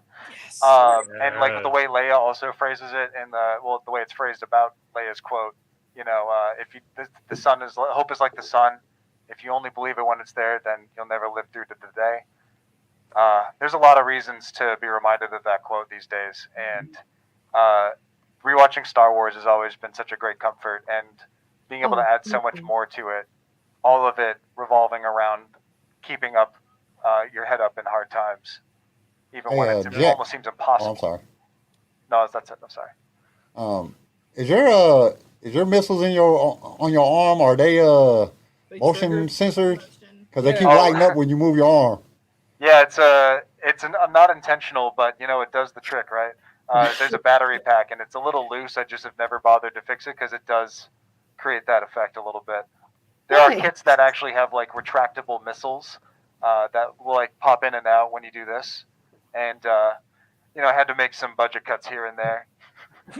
That's the one thing that's really troublesome with cosplay. You know, you have to be careful. You have to pace it out. A kit like this took me 1.5 years because if I tried to do it all at once, I would have gone broke immediately. Yeah, I have this no is like concept 2000 of at that least. restraint. If I want it, I buy it and I get all of it immediately. It's hard to resist, right? Yeah, like it's very easy So to go into hard. debt with cosplay as a hobby. So like the more you can challenge yourself to do yourself, the more you save. Absolutely. Like I could have commissioned my armor to be done by people who I know do it 10 times better, but heck, it's mine, and I'm very proud of it anyway. So you should be. And that's the biggest thing about all that is just like when you take that time and you put that effort in and you bust out the chest piece or the shoulder plates or the thigh plates, you just, it's a sense of pride at the end of it of, yes, that's going to look amazing, or oh, okay, that might need to be touched up a little bit. Like when you order it from somebody else, you're kind of going on a wing it moment. Like it's either going to be really good or I just spent $900 on something that looks like cardboard. Like no offense to cardboard, but yeah, it's when you want to be like in the Mando Mercs or the 501st or Rebel Legion, they're really meticulous, which and it's really interesting. You know, that started when the special edition came out and was re-released in theaters. I actually got to see those when I was a kid. So like getting to see Star Wars on a big screen, if you ever get the opportunity, if you have not, oh my God, just push everything to the side because it is so incredible getting to see like the Battle of Hoth on a big screen or like Return of the Jedi, the Rancor scene. Oh my gosh. Our theater here did that. They did all 9 movies. And it was every day. Every day it was episode 1, episode 2, episode 3. It went through the list once a day. And they had like 3 showings throughout that day. And it was beautiful. My mom was so mad. I took 9 days off of work. I worked with my mom at this time. I took 9 days off. I used my vacation time to go and do this because respect. It was like you said, if you ever get that chance to be able to watch it on an IMAX screen or just even a regular movie screen, it's mesmerizing. It's like, man, just imagine what people thought when they were doing this when it first came out. And then me as an adult never being able to do it, watching it on a decent sized TV in my house too, watching it on an IMAX theater, it was like, oh, this is awesome. Like this is just, it's an oh crap moment. When he's kid again. Yeah, it made my love for Star Wars build more. So I got judged for my the founders of the 501st, they like the 2 guys who first started it, they just put on Stormtrooper costumes for the special edition outside their local theater, and people lost their minds because like if you've never seen a screen accurate costume in person before, even if it's yourself in the mirror, it's something else. When I first saw an R2, a 3PO, a Chewie, like I'm a little more used to it now just from doing so many charity events, but like, oh my gosh, it really never does get truly old being able to hang around with all these creatures.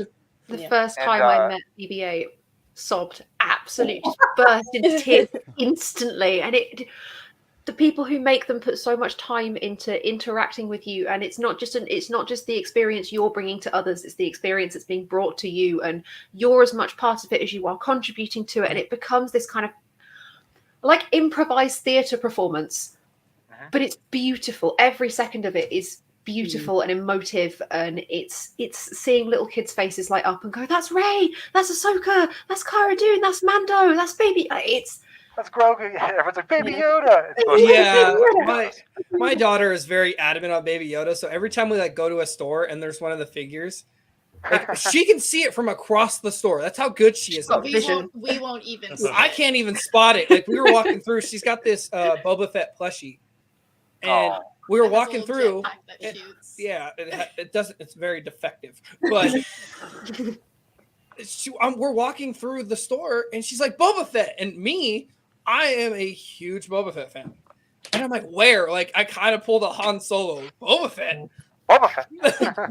and she like gets out of the cart, like she fell out of the cart. That's mom. She falls out of the cart and runs to it and grabs it, and instantly I was like, yep, buying it. I did conveniently leave that out. She fell in the middle of Winco. I'm not gonna.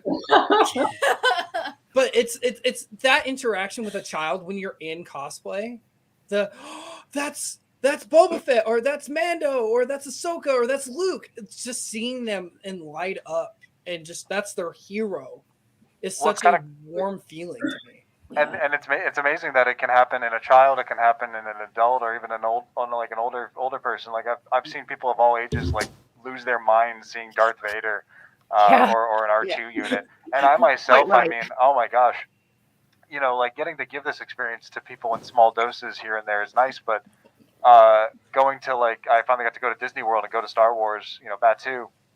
When I saw the Falcon, I cried. Because I keep telling her that. I keep telling her when we go in May, I'm gonna bawl my eyes out when I see the Falcon.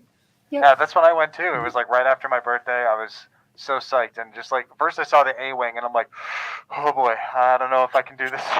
It just got intense. I'm just really concerned about how Phoenix is going to react if a stormtrooper comes up and starts giving her some crap. She's very salty. Speaking about Star Wars characters and actors and experiences, have you guys met anybody from Star Wars, either in costume, out of costume? Yes. Yeah. In a random. I met Ahsoka. I met Ashley and Matt at Rhode Island Comic Con, and I got to take photos with them in my Anakin. Hell, I think I have framed them. You have the photo? Yeah, but I'm gonna have to dig for it. So if they're anywhere, they're back here. Oh man, I didn't plan for this. Can you tell I didn't plan for this? I don't even know if they're back here. I could be doing this for naught. Wow. Crystal, who have you met in costume? I've met Misty Ross. I met. She's wonderful, Frog Lady. Yes. I also met Emily Swallow. She signed. She retweeted us. Yeah. Me too. I threw shade at her. And I got to make Emily Swallow a hammer because her hammer was broken and it was all messed up. So I was like, please let me make you a new one. So I printed and painted it out. It's on her Instagram. You can see when she received it.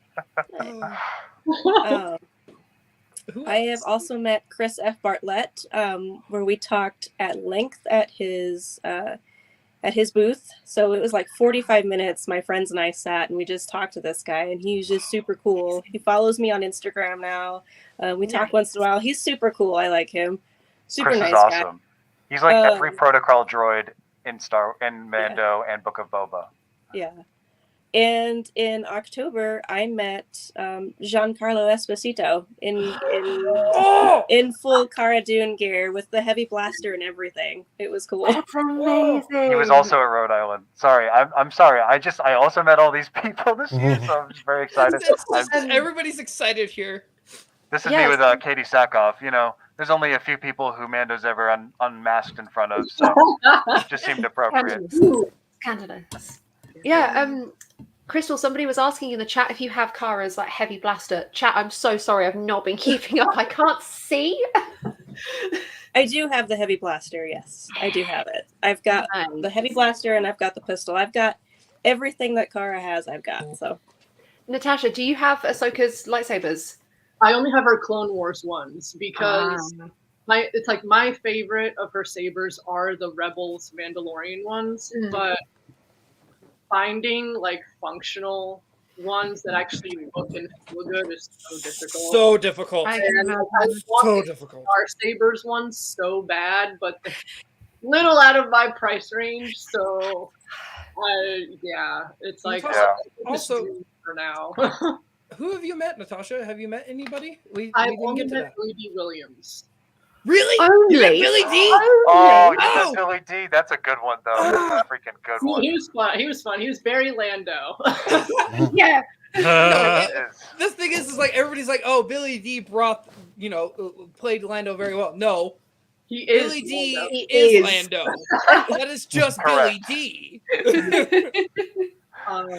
And then Ashley Eckstein was here in my city last year at a con, and because of the pandemic, I couldn't go.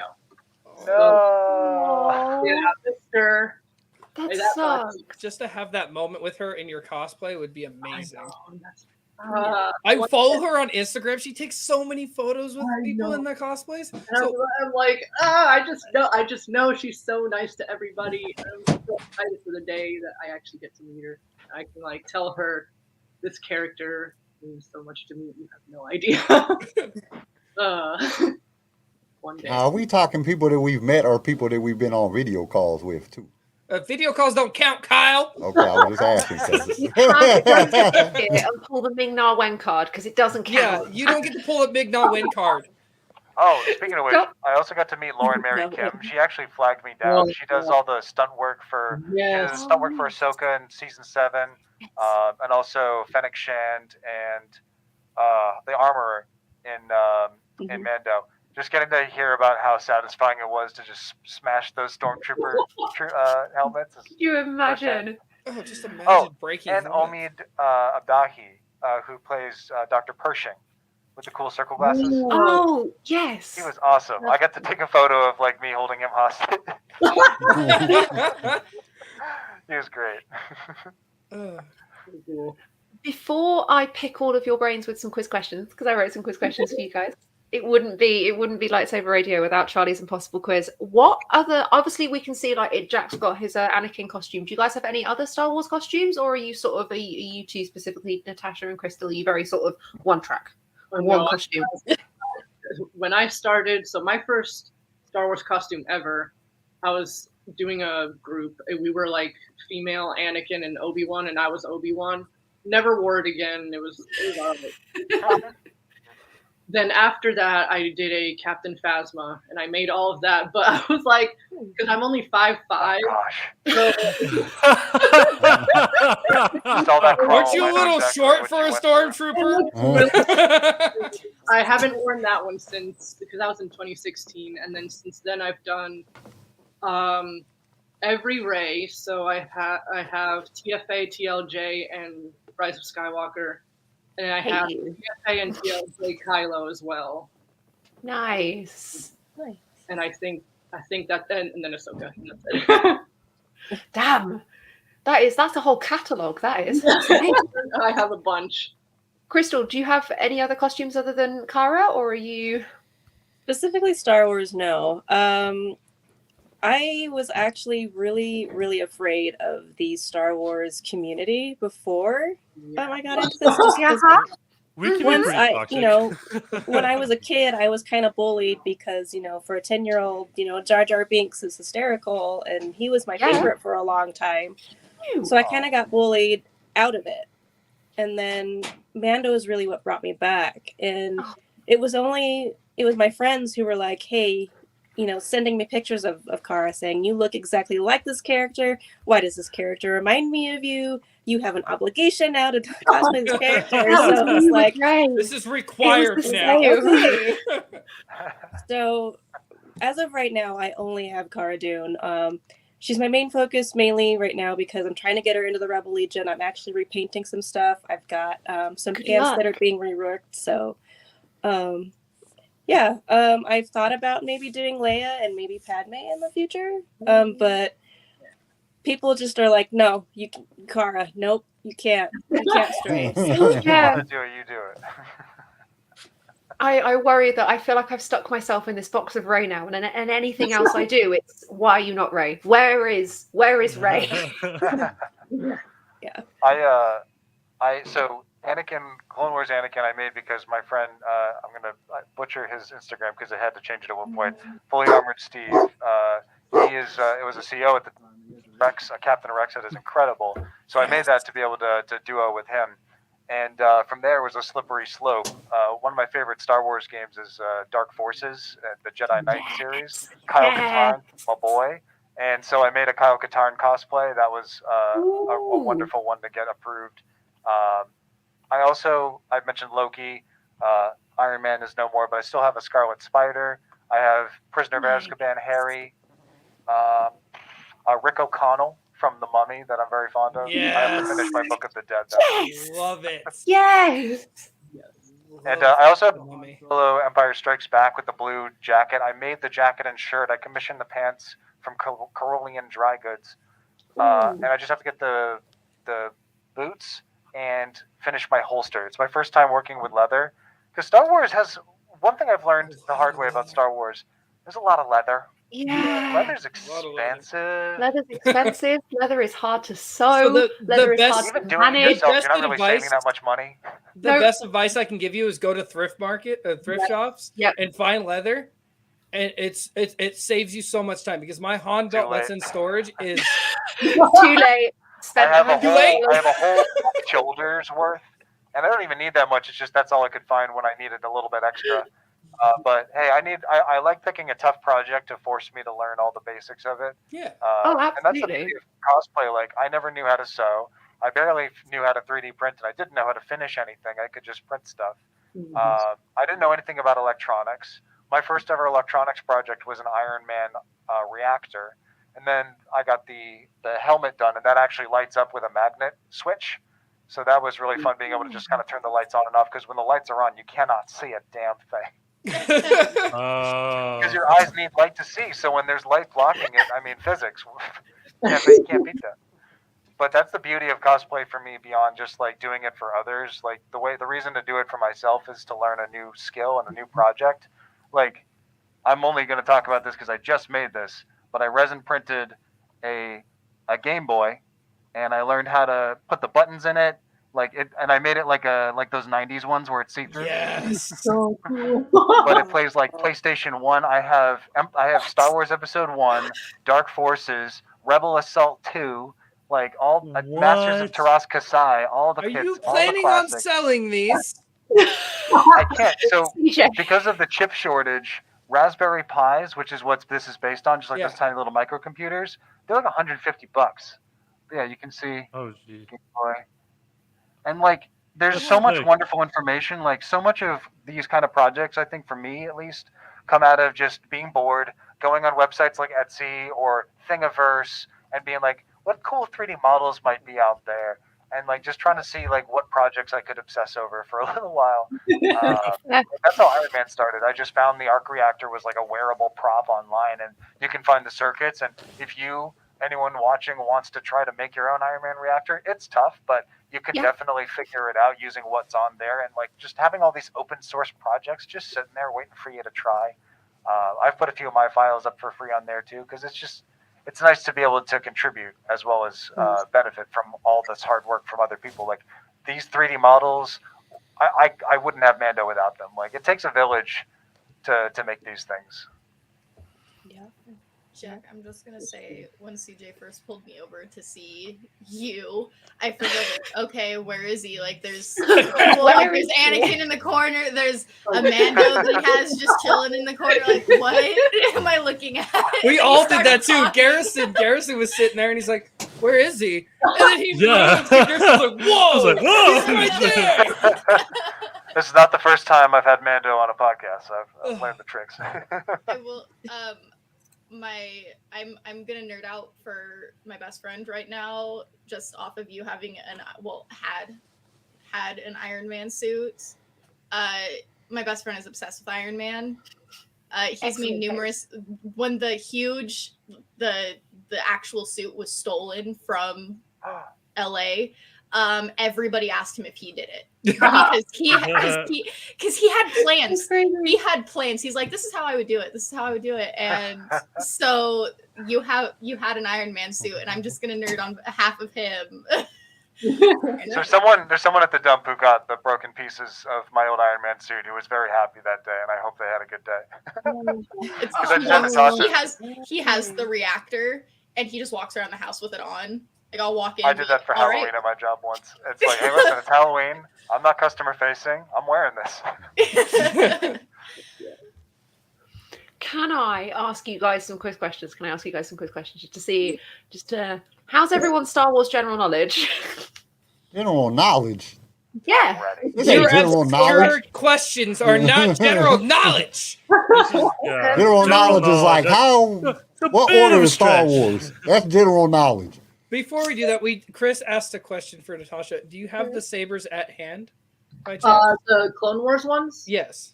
I do. They don't have the blades stalled, but I can get them. Also, you guys joke about me becoming a statue, but I can literally fall asleep sometimes and no one knows. Nobody would know. That's the best part. While Natasha finds those, I also wanted to point out that the chat has asked multiple times for Jack to say wizard. Oh, sorry, it's still such a new part of Mando's vocab. Yes. So yes. I want an N. Oh, they're beautiful. Yes. Oh wait, if you want, I can put the blades inside if you want to see them. But that is completely up to you. If you, okay. It's like I have them right here, so I could probably pop them in. Sydney pops back into the chat just to say thank you because Wizard has said nice. Wizard. Stuff the rest of us. Wait, say it again. Say it again. Moment of silence. Everybody, shut up. Say it. Wizard. Yeah. When Mando brought that up, I was not ready. Because, like, listen, Jake Lloyd, I love his work. Like, I loved how he portrayed Anakin. He only did what he was directed and written with, so he did the assignment. And you know, like, or no, I think it was his buddy. He was like his best buddy. He was like, that was totally Wizard, Annie, and just like. Oh yeah. And like, so when I heard that, like, that whole episode just had so, like, between the N1 and that, and just like those little sprinkles of episode 1 there, it was a good time to be an episode 1 stand. Nice. Yeah. Okay. Quiz questions. Question number 1: what inspired Princess Leia's iconic buns? Jack. Right. Yeah, that's the gate. Already panicking. Couldn't see it. I'm gonna say cinnamon rolls. Cinnamon rolls. Fantastic answer. That is exactly what we like on Lightsaber Radio. To be honest, you're probably somewhere. You're probably right. Yeah, no, I bet you George is walking by the food. Sydney says Yeah, Cinnabons. that looks kind of good. Maybe we'll put that on the side of her head. Wow, don't sound like George. Wow. I can also do Stormtrooper. What's your operating number? Whoa. I'm vamping because I don't know the answer. Fair enough. Anybody got Ancient any guesses other than Greece. cinnamon? Ancient Greece? No. Good guess. No. Okay. Crystal, do you have any guesses? What inspires that iconic? Cinnabons is a great. Okay, we're going to go with That Cinnabons. was a good guess. That's all what's in my head is cinnamon buns. I have consulted the Jedi archives and I conclude that I cannot find that answer in the records. They were inspired by turn of the century Mexican revolutionary women. Huh? Really? What? Yeah. If you, Viva Mexico! all of that. Really, really interesting. I'm still dead set that George walked by the table and saw cinnamon buns. It was a very, very popular hairstyle at the time. And George went, I love that. I like that. Question number 2. How many pieces make up a Stormtrooper costume? Oh, if I had finished my Sand Trooper, I'd know this one. Yeah. I have 30. I had 36 for the 21. 21? No. Hold on. I gotta do a count. That was an old one. 21. No, that's not the answer. Close, but not quite. CJ? I want to go with 26. 26. Jack, any guesses? Sorry, 1 sec. He's actually same thing. He's over here counting his armor. Crystal, have you got any guesses? Because I'll give points to whoever's closest. I'm gonna say 26. Nope. Yeah. 30. 28. 30. No. Oh my gosh, everyone. Kyle, any guesses? Too many for me to put on that costume. Too many for you to put on the costume. Unless they ask Excellent. me to be on Star Wars, and then I'll put on whatever they want me to put on. I'll get in R2 if they can. If I get them to be on Star Wars. You get in R2, Yeah. aren't you? Like I'm over 6'1". 6 I'm all right. I can Yeah. get in there. I'll figure out a way. I'm getting in there. Knees to chest. No, the answer is 18. There are 18 parts to a Stormtrooper costume. Really? That doesn't seem like enough. You got It doesn't seem like Seem like enough. that, yeah. 4, 5, 6, I was gonna say my clone trooper armor was a lot. 8, 9. Oh, clone trooper armor. If you Oh, go, if yeah. you go- So you know, Jack. There's never a real kit made. No, It's all so you're CGI. you're literally going off of what you see on photos, and I had like at least I was up to like 32 pieces of certain. Those kits were not made for a real human being to wear. No, they were That's not. true. Question number 3. How long did it take Natalie Portman to get in and out of her Amidala costumes? Like 6 hours. 20 days. I'd say 4 to 5. 5 hours. Any other guesses? 8 hours. 5 So- or second guess. I'm going to say 8 or 9. It may be as No. high as that. I'm going Probably for 5. 6. I'm going to my real guess is 5. All of you are way off. This is crazy. It actually, whilst the hair may have taken her several hours, the actual costumes were only around 15 minutes to get in and out of. Oh, that's it. It takes me longer to put on my mask than that. They were specifically designed so that you could get out of them easily to go for a wee. That was it. I can see just that. Just ease. Like of- how big of that thing is, it probably being- stood up by itself and she just stepped into it. Like, what Yeah, steps that's in? it. Steps That's out. basically it. It opens up and she steps, particularly these big kind of like sort of gowns and. It's like a door. It's like an Iron Man. Drivers has to unlock you. She's there like, please, I'm desperate. Please, somebody, please. Sometimes, yeah. Question number 4. Which are the only droids to wear clothes? We are not doing well at this. No.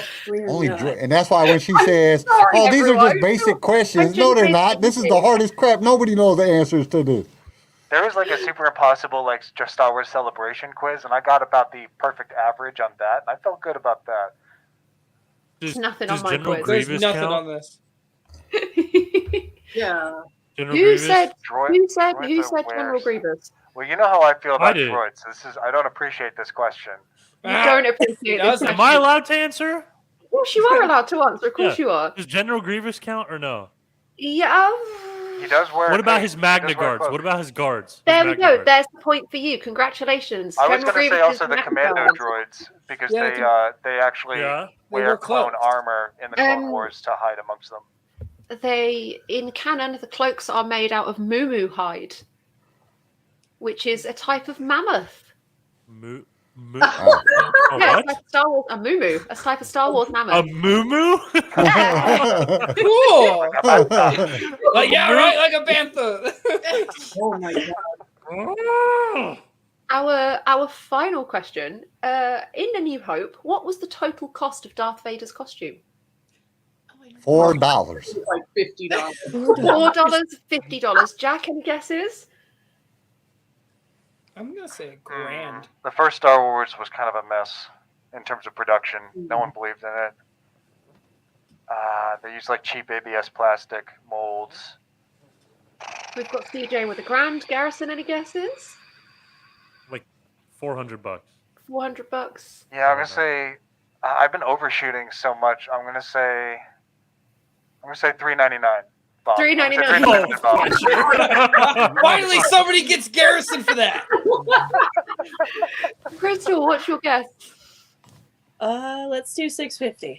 $650. CJ, that point is yours. Yes. How much was it? What did he say? So in 1976, in terms of like for 1976 money, it was £1,173. Adjusted for inflation, because I know you like that, Garrison. Adjusted for inflation to 2022's currency, it's about £5,795, which Very I'm guessing is pretty average for like a cosplayer. I'm guessing if you're going like full 501st. Holy crap. This cost about Din is considered one of the more expensive costumes, and it cost about $2,000, $3,000 at most if you're commissioning everything. Darth Vader is about darn it. You know, I was thinking in terms of like what I would pay for a Darth Vader now, or if I was, it would have come out to a similar thing because it's about $4,000 or $5,000. I'm okay. Wow. Oh. There's a lot of leather in Darth Vader. I like thrift stores and making my own stuff. I'm gonna stick with the $5 stuff. Yeah. The whole costume cost me $86. Listen, I've seen some amazing EVA That's builds. including the paint. Raymond Ramos does an amazing EVA version of Din Djarin that a lot of my friends in the garrison were like, "That's EVA foam?" Like I only knew because I knew he has a cyborg that's just as incredible. EVA foam smiths blow my mind. Like all I do is just, and I say this as an Anakin cosplayer, is sand.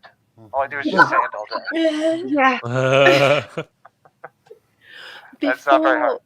Before we say thank you and goodbye to our wonderful 3 set of guests, everybody drop your socials, drop your upcoming cosplay projects, all of that good stuff. Tell us where we can find you, where we can follow you, more of your stuff.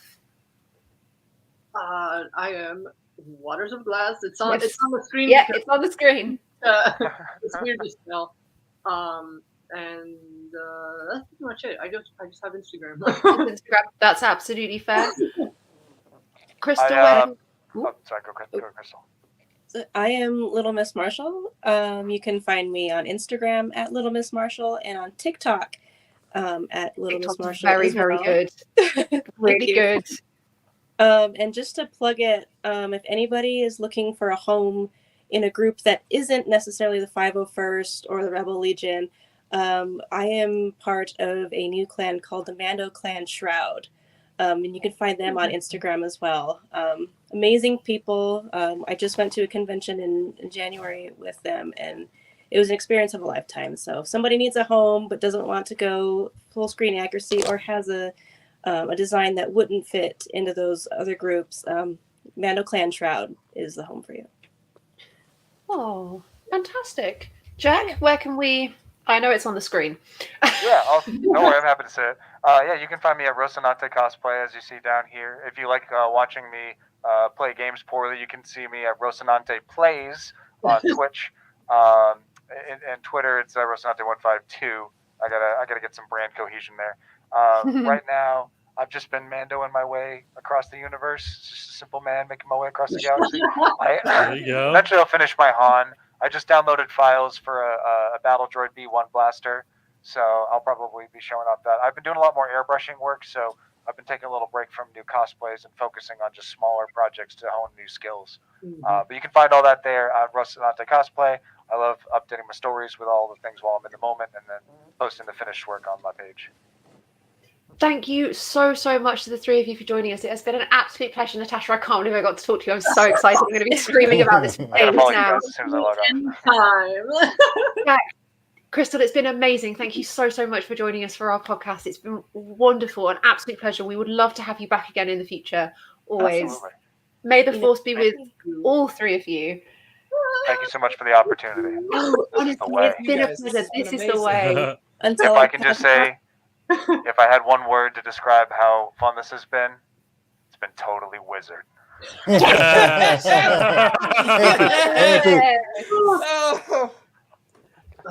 Loki, it's not a voice modulator. It's just.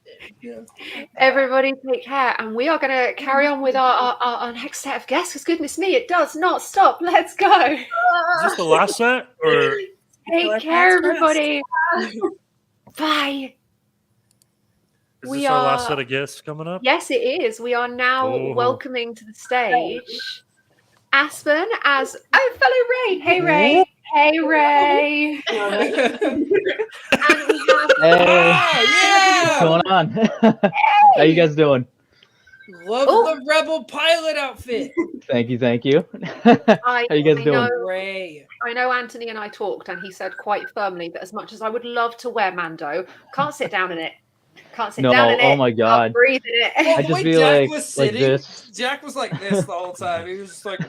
I have a couple Mandalorian Yeah, exactly. friends. I have a couple Mandalorian friends, and they all say the same thing. Don't ask us to sit. Don't ask us to squat. Yep. It feels so amazing to wear, but after 10 minutes, you're like, just get me out of this thing, please. It's killing me. Rex helmets.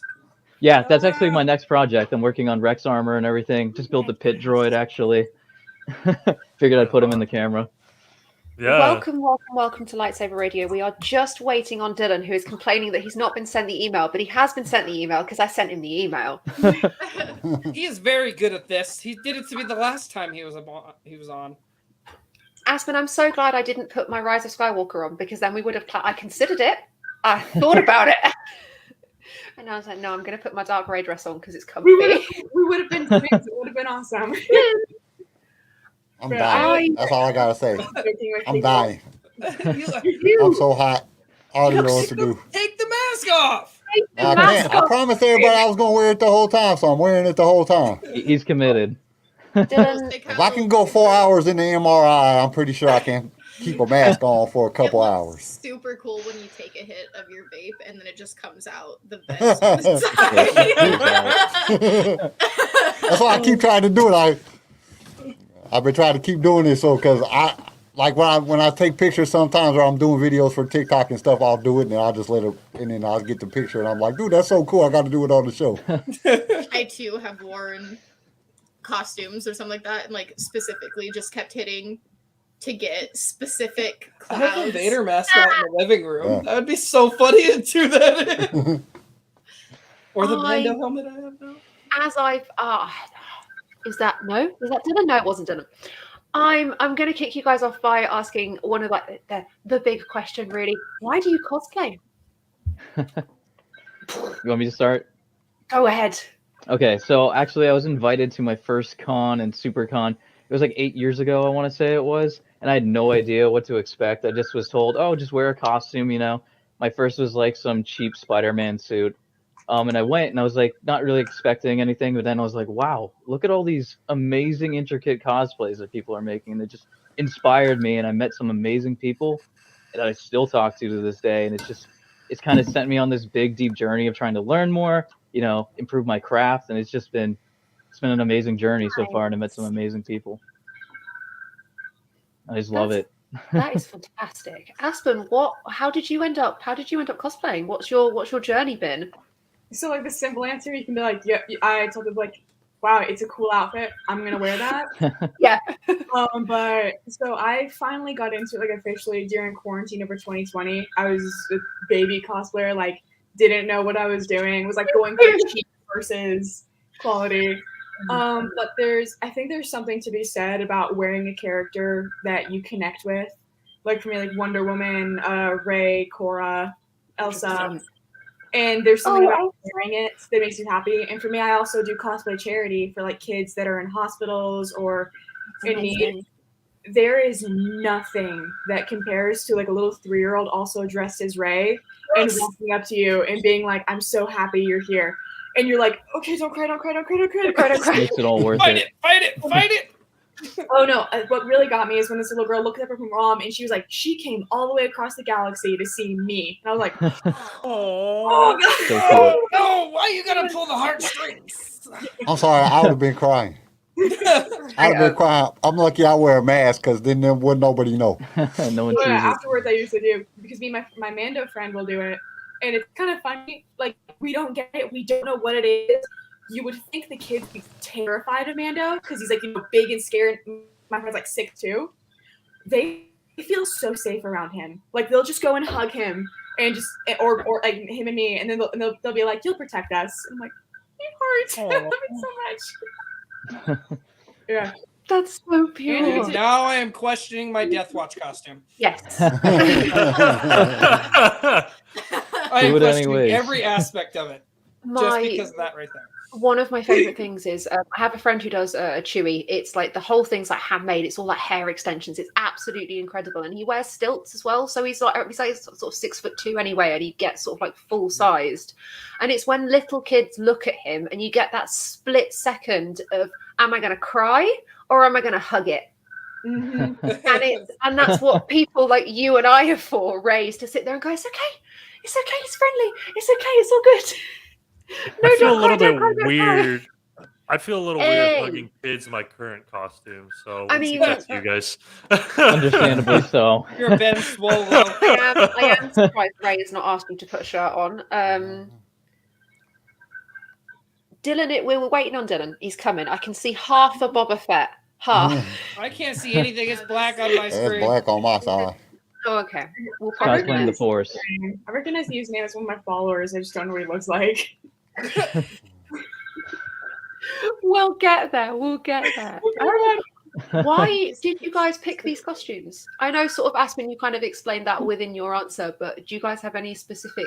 I know it's like for you, it's the attachment to Rey, and if you're Rey cosplay, I think you relate to like the meme where it's like, you think you can hurt me, I cosplay Rey Skywalker. Yes, yeah, that. You think you can hurt my feelings, I cosplay Rey Skywalker.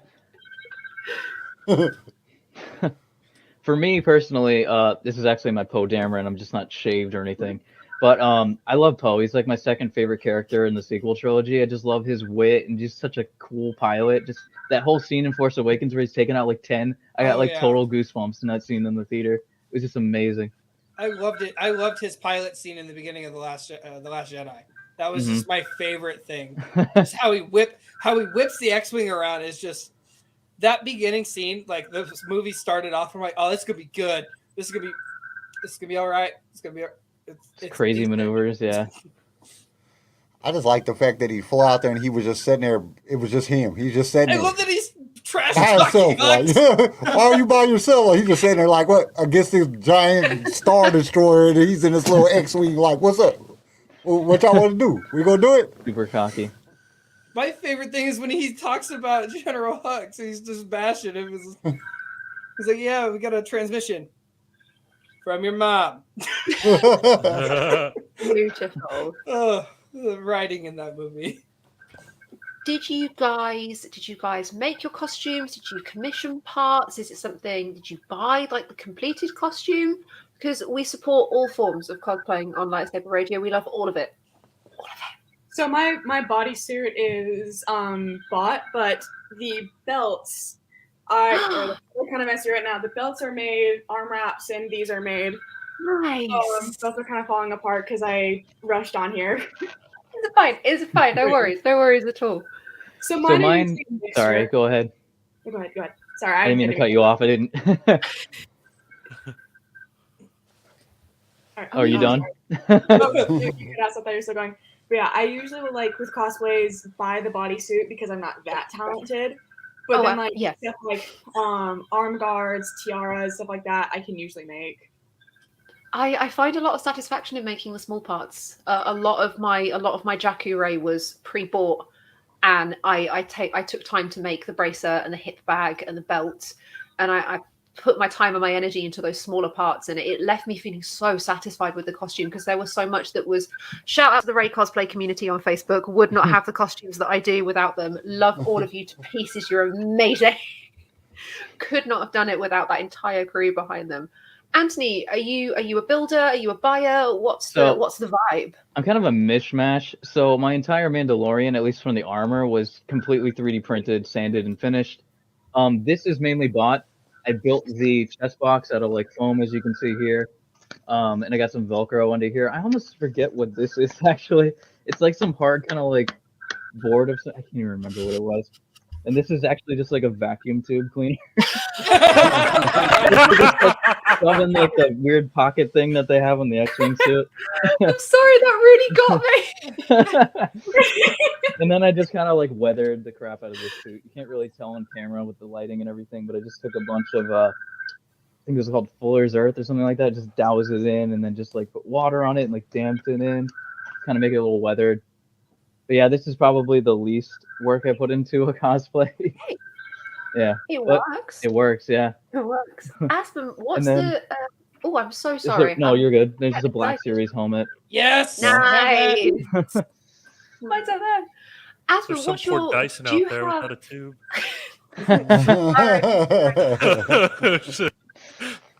Do you have all of Rey's costumes, or do you just have Rise of Skywalker? I just have Rise of Skywalker right now. I know. Okay. I know. No, it's fine. Don't worry. Are you planning to add any more? Because I'm thinking of it. I'm very partial to the all white. I just have so many that I'm working on right now, and I want to make Mandalorian armor that it's kind of on the back burner. Oh, but that's it's in there. And getting the lightsaber was kind of an investment. So yeah, don't look at my lightsabers in the background. Can we get the Rays to like turn their heads so we can see the backs?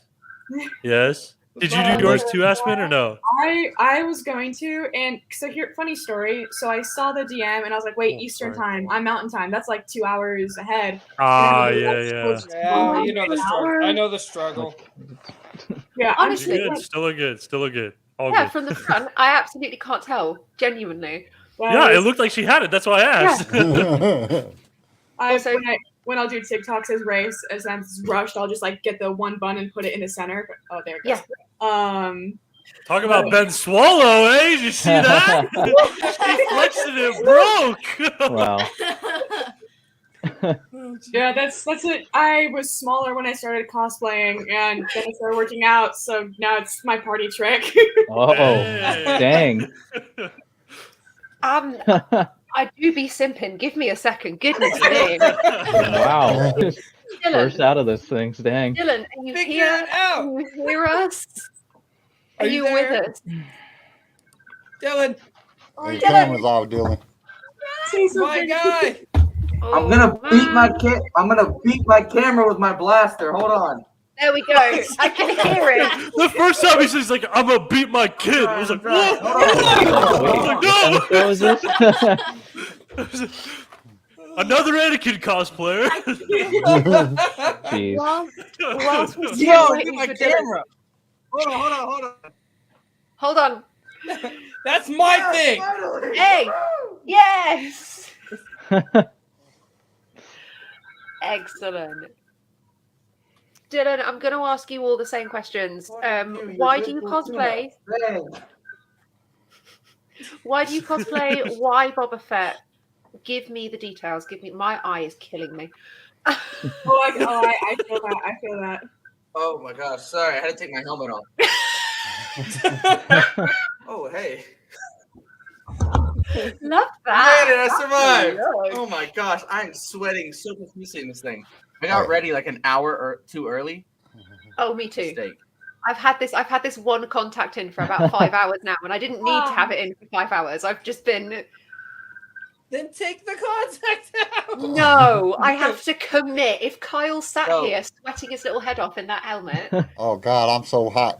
Y'all don't even know how bad this is. I thought I blacked That's why out like you're 2 not times because I woke up and was like, "There's different people on here." Yeah, I'm gonna give everybody the show right here. We got a haircut and this Cyclops is Dylan. not doing anything for me right now. Dylan, why do you cosplay, and why did you pick Boba Fett? Why are you building Boba Fett?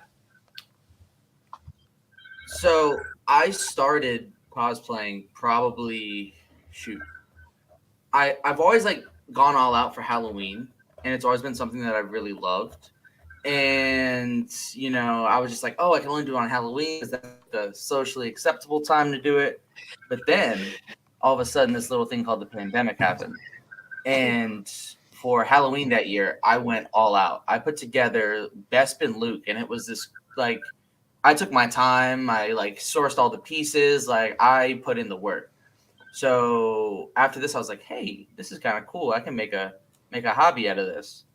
So then I started going and building costumes, and I've got a ton of other cosplays as well. I do some DC, some Marvel, but recently I've been obsessed with Boba Fett. As CJ says, you got to respect the Fett. Respect And yeah. So I was never the biggest Boba Fett fan during the original trilogy and like the EU era because I never really resonated with his character. Something about seeing him show up in The Mandalorian, though, just made me go, I really like that costume. And I honestly wanted to do Cobb Vanth at first, which he's next. But I already had Garrison's over there like, 3 yes. blasters, so do it. I'm doing Boba Fett. And I did it. Looks awesome, I'm man. so proud Also, of you. You these worked right so here have hard been on that. I did. I made a jetpack. Yeah, out where'd of you get aluminum those? cans. We got someone's stealing a vacuum, and now he's stealing an IV from an old person. I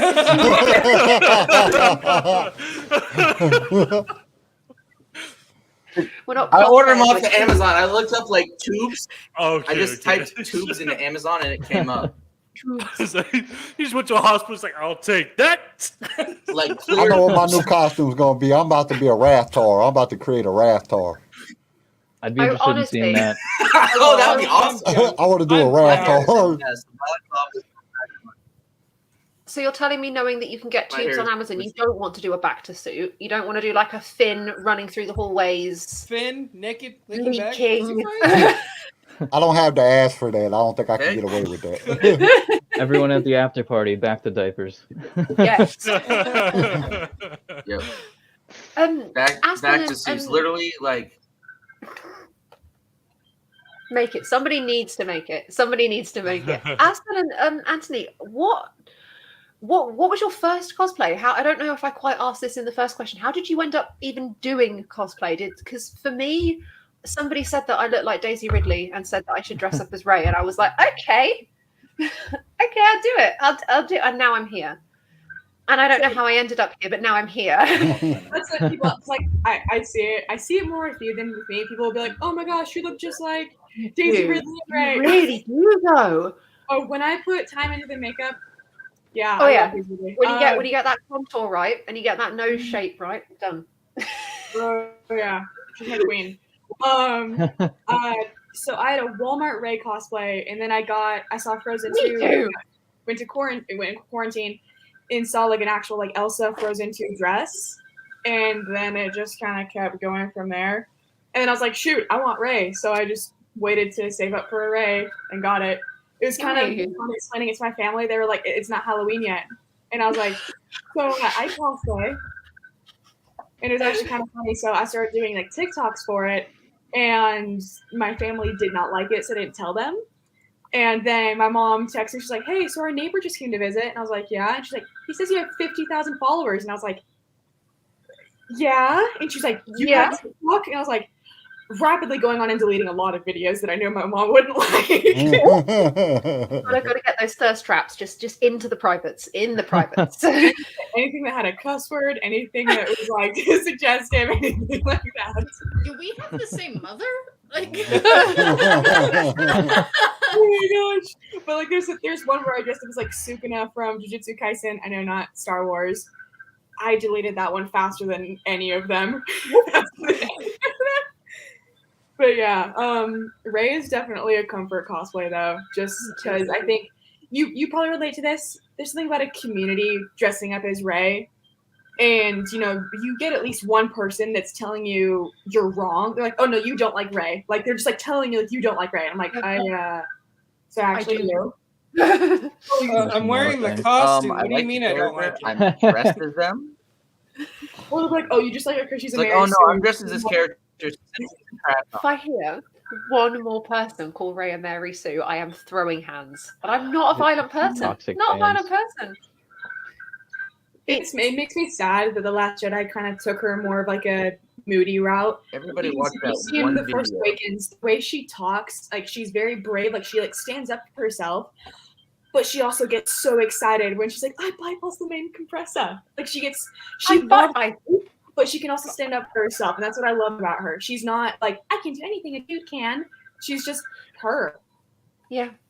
I said this when I spoke to another podcast a couple of weeks ago, and they asked me sort of why I chose Rey, and I never had that connection to Padme or to Leia. I was never that princess. I was never that sort of strong, independent. I was this naive, unsure, clumsy, awkward, didn't know who she was or where she was going kind of person. And then I watched The Force Awakens and was like, that's it. That's my person. That's who I am. That's who I identify with. And I couldn't give a rat's ass whether anybody has a problem with Rey. She's amazing. She's amazing. Yeah, she's amazing. She just likes to steal people's names. We understand. It's all right. Oh boy. It was She given could have to been her. a It was solo. given to her, Kyle. We'll have this argument. Jaina. Look at Jaina Leia Soul. nodded We're in not approval. having this argument. Anthony, how did you end up? How did you fall into the lap of cosplay? So, like I said, I started at SuperCon about 8 years ago, but my first ever cosplay was Spider-Man. That's my other top favorite Yes. character. From an early development age, he's just kind of been like my go-to. Like he shaped me in a way, like my moral compass and everything. The whole like trying to do the right thing, even if it's hard kind of situation. And just the everyday guy, man. I have like 8 different suits now. My first one was like a crappy morph suit. But then I saw everyone's really cool ones, and then that dove me into like puff painting. And then I do like every single web line, and it takes me like 8 months to do every. It's so tedious. I was like No. yawns in my like sleep. That is so cool. Yeah, so that was my first. What has been your guys' favorite moment in cosplay? Have there been any sort of standout interactions you've had? What's your best, your favorite? Oh, we're gonna cry again. Watch. We're gonna cry. I'm ready to cry. Someone's gonna talk about their emotions are interaction with a coming. little 3-year-old. I think I have 2. So if anyone wants me to go first. Yeah, go ahead. So my first one was I went to a convention in my local area, and it was the first time ever going to a convention, and I was wearing a Jedi cosplay. So I had my robe, I had my lightsaber, and I was walking around, and I was like, all right, this is cool. Like it's not like entirely screen accurate, but it was close enough to where like people be like, oh, a Jedi. And this little girl walks up, and I hear her say to her dad, she's like, Daddy, that's Obi-Wan Kenobi. Can I go take a picture with him? And I was just like, absolutely, yes, you can. Like, what is this? And then my second one was this was before I kind of like I'm a lot more open about it now. I used to be a little more secretive because I wasn't sure how I would take it in the close-minded small town I used to live in. So we had some. I was at work one day, and the mail person comes in, and I, speaking to them as they're leaving, and they just look. She looks at me and goes, "Hey, I love your stuff on Instagram," and then leaves. And I just went, I don't know what you're talking about. What do you mean? And then I sat back and was like fangirling. Like, oh, fans! People like stuff. Oh my goodness. I momentarily forgot the question that I was asking everybody. That was it. Best moments in cosplay. So sorry. I'm back in the room. Best moments in cosplay. Anthony, Aspen? Yeah, so I have I don't have a specific one in particular. It's just like kind of like what he said, where you have like different kids going up and they like see you as that character and their eyes light up and everything, and just that's kind of like one of the big reasons why I do it. Is it brings happiness, it spreads happiness. People are like, oh my God, look at that. That's that character. He does such an amazing job, and just like complimenting you on your hard work and everything like that. It makes it all worth it. And then kind of something similar to like what he said, when I like the few times I've gotten noticed, they're like, oh my God, I love your work. It's just, oh my God. It's just like, oh my God. It makes all of that effort 100% worth it. Aspen, you said that you cosplay Elsa, so you must have some like really special moments with kids and just, I think, making a kid happy is always gonna make me happy, but I know I've won when I make mom happy cry. So, that's good. That's a good one. I've had times where like a little kid will just come and hug Wonder Woman's leg, and she's like, "Can I be in Amazon too?" And I'm like, "Absolutely, you can." Something like that. Or this one little girl at a party, we're kind of sitting down, and she was super shy, and she just comes over and like sits in my lap. And I don't know if you've seen Frozen 2, but I started like the thing they do in the beginning, maybe like kind of like stroking like down her nose and like singing "All Is Found" like a lullaby. And she I am crying. Yep. And mom just starts crying, and then she's like, "You don't get it. She never hugs strangers." So I was like, "Okay, I went for that." But it just made me so happy. And she just cuddles up, and she just starts singing with me. And it's like, I know it sounds cheesy, but like, there's because I'm crying. There's something about someone just really, really innocent trusting you and seeing that. If that makes sense, like even though it's fake, like your character is not actually real, there's something about giving a kid a moment to feel empowered. The other one that made me, I was at my convention and had a kind of decent following at the time. My Instagram obviously isn't that good, and this girl looks at me and kind of like goes like that, and I was like, "Is something on my face? Like, did I offend her? Like, what?" And she walks up to me and she's like, "You're Wonder Woman 2.0," and I was like, "Oh yeah." And she's like, she was like, "I've been watching you and watching your journey. You made me want to start cosplaying." And I was like, "Oh my gosh!" Like, because cosplay community can be so toxic. Oh, massively. Yeah, when someone tells you that you made them want to do something inspiring, or that you make them feel safe enough to do that, I feel like that means a lot. I had to. Kind of from what I've gathered so far is like going back to what Sydney said at the very beginning, dealing in absolute. She talked about how like at the end of the day, it's kind of adults playing dress up, but all these experiences that you guys have are pretty big, kind of big deals that kind of transcend just adults playing dress up. It goes into like truly inspiring other people and giving happiness and joy to other people. So it's when cosplaying goes from just playing dress up into something a lot bigger, and that's what I'm getting from a lot of the people we've had. Yeah, one of the biggest inspirations that I got just throughout the years that I've been, when I was a child, I seen the 501st. They did a march, and then they went to a hospital. I think I was like 10 or 11, and they went to a hospital, and they were all carrying all these toys.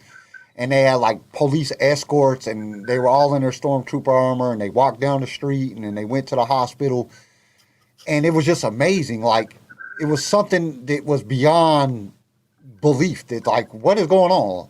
You know, like what is them are stormtroopers? Them are the bad guys, and they're carrying toys. You know, and it was just like what? And they went in the hospital, and then they was coming out. They had a big parade, and I seen a guy wearing a Darth Vader costume and everything. And this was back in like 80s, 88, 89, and it was just amazing. It was like, what, people actually do this, and it was just so inspiring that. And these are grown-ups. Like, I could see kids doing something like that, but these are grown people. And it was like, that is just so cool that people are going outside of their comfort zones to make other people happy, to give this own personal entertainment. So that was something that always was like a big thing that, like, I always wanted to be a stormtrooper when I was younger. It wasn't until I got older that I was like, I don't want to follow the characters. I don't want to be a certain character. I want to create my own character. And I want to create his own story, and I want to create everything that. So it's like a whole new thing. Like, I'm the EU versus the canon. You know, I'm EU. I have my whole thing, and I have the whole story. I have the whole book written out about who Darth Sway is and where he came from, and all his powers and all the things that he can do, and his master and everything. Everything's already that. I have it all written out. But at the same time, like, listening to all y'all talk about being y'all's characters in the way, because I don't get them same type of responses when I'm in my cosplay or whatever, because people don't know who I am. They don't know the story. But you guys are kind of inspiring me to want to. Maybe I might have to change a character. I might have to go after a character that's known, because I want to see them kids smile and laugh and inspire them. Y'all are inspiring me to inspire other people. And that's the beauty of cosplay, I think, massively. I had a very lovely set of messages from I was planning originally to invite them onto the show, but we ended up running out of slots because all of you guys replied so quickly. Thank you so much. You've made this whole show a breeze. From a lovely guy and his daughter. Her name's Natasha. She's maybe she's about 7 or 8 years old, and she sent me voice like video messages from her dad's phone, being like, "I really like your costume. You're a really big inspiration to me. I really like what you do." And this tiny child who I've never met, just so touched by my pictures and the work that I do, and it's amazing. Every single step of doing, I've only been doing cosplay for maybe 3 years now. Every single step has been incredible from start to finish. The magic that I have brought to people's lives, I can't swap that out. I can't. It's amazing. Sorry, this is not my platform. You're good. What I wanted. Not only with the kids, It but is on the amazing to adult get side, to have that opportunity to bring. on the adult side. So I Go am ahead, a Aspen. huge horror fan. Huge horror. And I can't do regular makeup to save my life, but SFX makeup I rule. Nice. And that was I think I did Freddy one year for something. I can't remember what it was. But there was a little girl who had come up to me and was like, "You know, my mom watches you." And I was like, "Yeah, like, really?" And I was like interacting with her. And then the mom came up and she's like, "You know, I've been wanting to do something like, but it's just, it's so socially acceptable for kids to play dress up.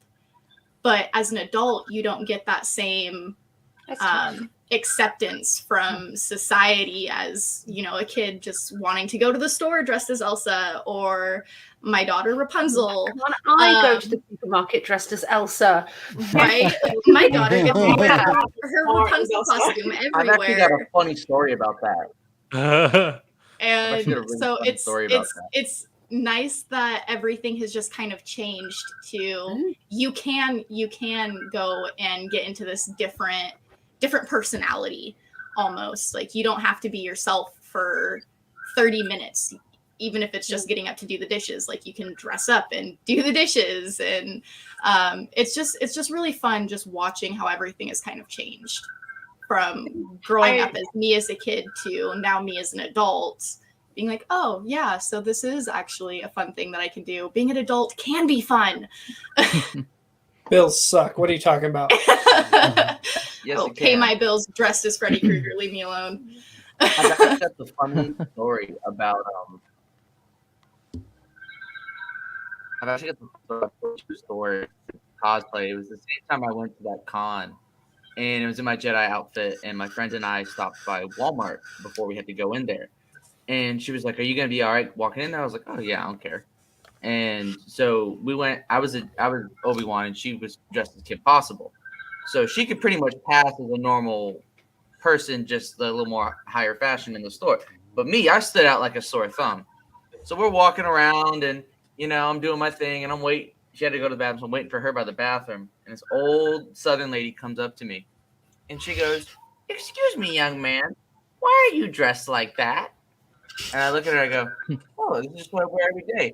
And she looks at me and goes, "No, you don't. Why are you wearing that?" And I was like, "Oh, I'm going to a convention." And she's like, "A what?" I was like, "A Comic-Con." Like, she was like, "I don't know what," she says, "Honey, I don't know what that is." And I go, "It's like a nerd thing." And she's like, "Oh, okay. Well, you have fun, sweetheart." And then she walks away. Ouch. Wow. Amazing. My grandmother's like that because I dress up. So my grandpa and I, my grandpa wanted to go really bad to Wizard Con here in Boise. Wizard. And my grandfather is a big Ewok fan. He's very short. Like I've said before, he's about 4'10", 4'11". He's very short. Tiny. Yeah. Well, his favorite character was an Ewok. Well, this guy was walking around literally in an Ewok costume. My grandfather took a photo with him. My grandpa's like, "Oh, I would love to do that." I'm like, "Grandpa, you can barely walk a mile without breaking a sweat. You would die in that costume." But like like walking in to like a Comic-Con or any type of convention that involves it, and seeing my grandfather's 74, and at that time he was 70. Just to see his face light up when he saw something that he loves at 70 years old is amazing. And then seeing like my daughter now at 2, I got the Death Watch helmet. I put that helmet on. She's like, "Boba Fett," and I'm like, "Close, but I'm gonna give you that." She asked him to take it off so that she could put it on. I have a photo of her with the helmet on. Like just seeing that character recognition with even a child is just a beautiful thing, and to be able to give that guiding light and that inspiration to people in public is just amazing. And I couldn't imagine being Rey Skywalker. I'll say it, Rey Skywalker. Traitor. I was just gonna say traitor. You guys are I'm saying it. Pound sand. Pound sand. Thanks. I'm saying it because like I couldn't imagine getting all that scrutiny and then hating like you start like questioning your costume, and then you meet that little girl that looks at you and just idolizes that moment just to meet Rey, and it just brings that self like, you know what? Screw that guy who told me that costume wasn't good, or Rey Skywalker shouldn't be a character. That little girl loves this. Yeah, I just made her whole day. Like I couldn't imagine that. Because I always pick characters that I like. Like people don't like the Death Watch. I love the Death Watch, but you won't see my face, so it's fine. I wanted to ask you guys: have you ever met anyone from Star Wars in costume at conventions? Have you been to any premieres? Go, Queen, go! Tell me everything. I was gonna say, so like I've never gotten to meet like Mark Hamill, Harrison Ford, Daisy Ridley. I've never gotten to meet anyone big, but I was at FanX and ended up just talking to this like guy at a booth. Because, I've never seen the Mandalorian's faces. And he said something about stunt where he's like, "Oh, yeah, I was the armor on the show." Not the armor, the heavy artillery Mandalorian. And I was like, "Sir?" And just a disclaimer, he looks exactly how you think a heavy artillery Mandalorian would look. His face. But yeah, he was... What I loved is, like, he was so down to earth, and he didn't speak like, "Oh, yeah, I was on the Mandalorian." Like...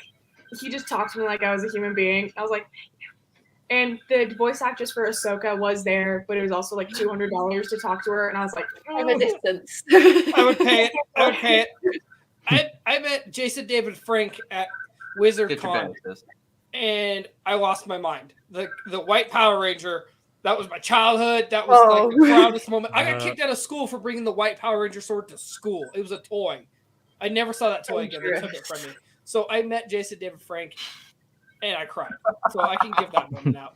I can openly admit that at 20 years old, I bawled my eyes out. My aunt told me that one of her nieces from the other side was actually, she went to be a model in LA and ended up dating one of the green ones. Maybe one of the green it wasn't There's like 16 of them. Yeah, it was. Wow. Yeah, there's so many, and I love Power Rangers, and I can't remember which one she said, but as soon as she said, I was like, no way, no, she's dating green. So she's coming to town, and she's bringing green power. Like, I'm gonna be here when I meet the Green Power Ranger. I'm gonna meet the Green Power Ranger.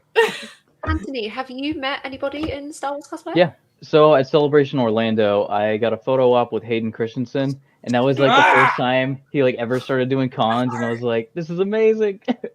Yeah, he was really nice. He seemed very chill. I mean, like it was like 3 seconds, you know, like take the photo, bye. But you know, I was like, hey, it's so great to have you here. Thank you so much for coming. And he's like, thank you, nice to meet you too. And we just took the photo. It just felt genuine, you know. But that was really nice. That was when I was That's awesome. The trail. Oh, and I camped out for the Last Jedi trailer. Oh my god, yeah, it was hell because they had us in the convention center, and it was like you had to sleep on like concrete floor, and I didn't account for that, so all I had was a backpack, and it was just freezing, and I was in my Jedi robe just like all night. And I was half expecting him to be like in the movie, you know, as like a Force ghost or something, but no, we didn't get that. But no. Yeah, that's kind of why I was like, oh, he's doing a con, so that must mean he's like gonna do something, you know, with Star Wars, but maybe someday. You know. Well, obviously we're getting him a Kenobi, but not as like Force Ghost. The only before I get to you, Dylan, the only Star Wars interaction I can attest to, I went to Birmingham Comic Con in 2017 with my Walmart Rey costume and my kid's toy lightsaber. Straight, because that's the only way to start.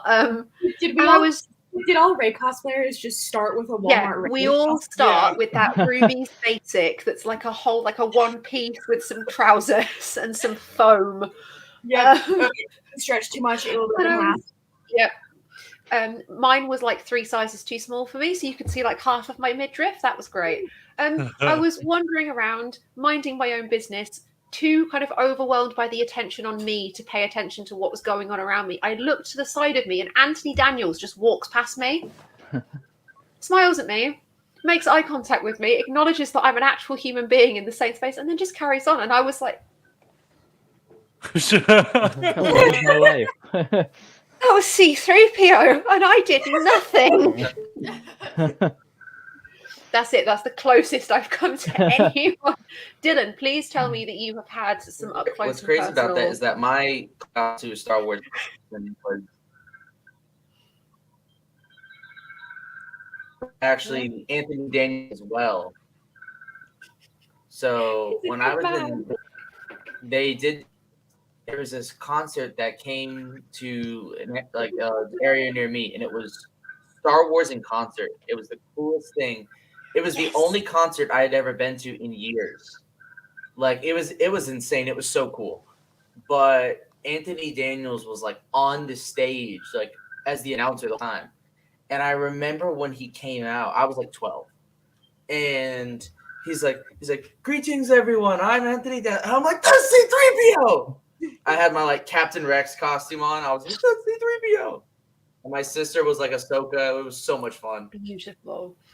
We had a ball, but that was the closest I got to him. I didn't get to actually like meet him. I think I would have just passed out. Couldn't imagine. Oh my goodness. Let me have it. Have any of my other co-hosts got any questions? What was put you on the spot. What was the hardest part about, putting together your costume? Like, what was one thing that was just like, oh my God, this is not working. Why can't I get it to work? Oh my God, I've got so many. Where do you want me to start? So I'd say the hardest thing I ever did was my Mandalorian armor. Actually, I'll pull out the helmet right now. I see the hunter helmet. Yep, that one I did too. So the finish on here is such a pain to get. So I actually looked up. Actually, no, I talked to one of the costume makers for the show. Well, I was in a group. I didn't physically talk to her, but she gave us the rundown on the exact paint process. So it was like a coat of black gloss, then the paint, which is called Luster, then a coat of 2K clear coat, which is what goes on cars, then another coat of the Luster, and then another coat of the black gloss. No, not black gloss. 2K. See, I'm like all over the place. But so what I didn't know was that the 2K clear coat you put on cars is incredibly temperature sensitive. So I'm like, why am I getting all these like this orange peel effect on the helmet? And then my friend that works at a body shop was like, dude, what are you doing? You have to like, you know what we do? We like put the cars in specific rooms that are temperature controlled, and then we do the whole process. Because like if you're in Florida, I'm in Florida, so like the humidity is gonna totally mess with it. So I spent like almost 6 months to a year of being like, what is going on? And then I did everything, and he just did the body stuff, and then here we are. Dang. So lots of trial and error, it sounds like. Yeah, exactly. It's a growing process. Oh, absolutely. Yeah. Ask me.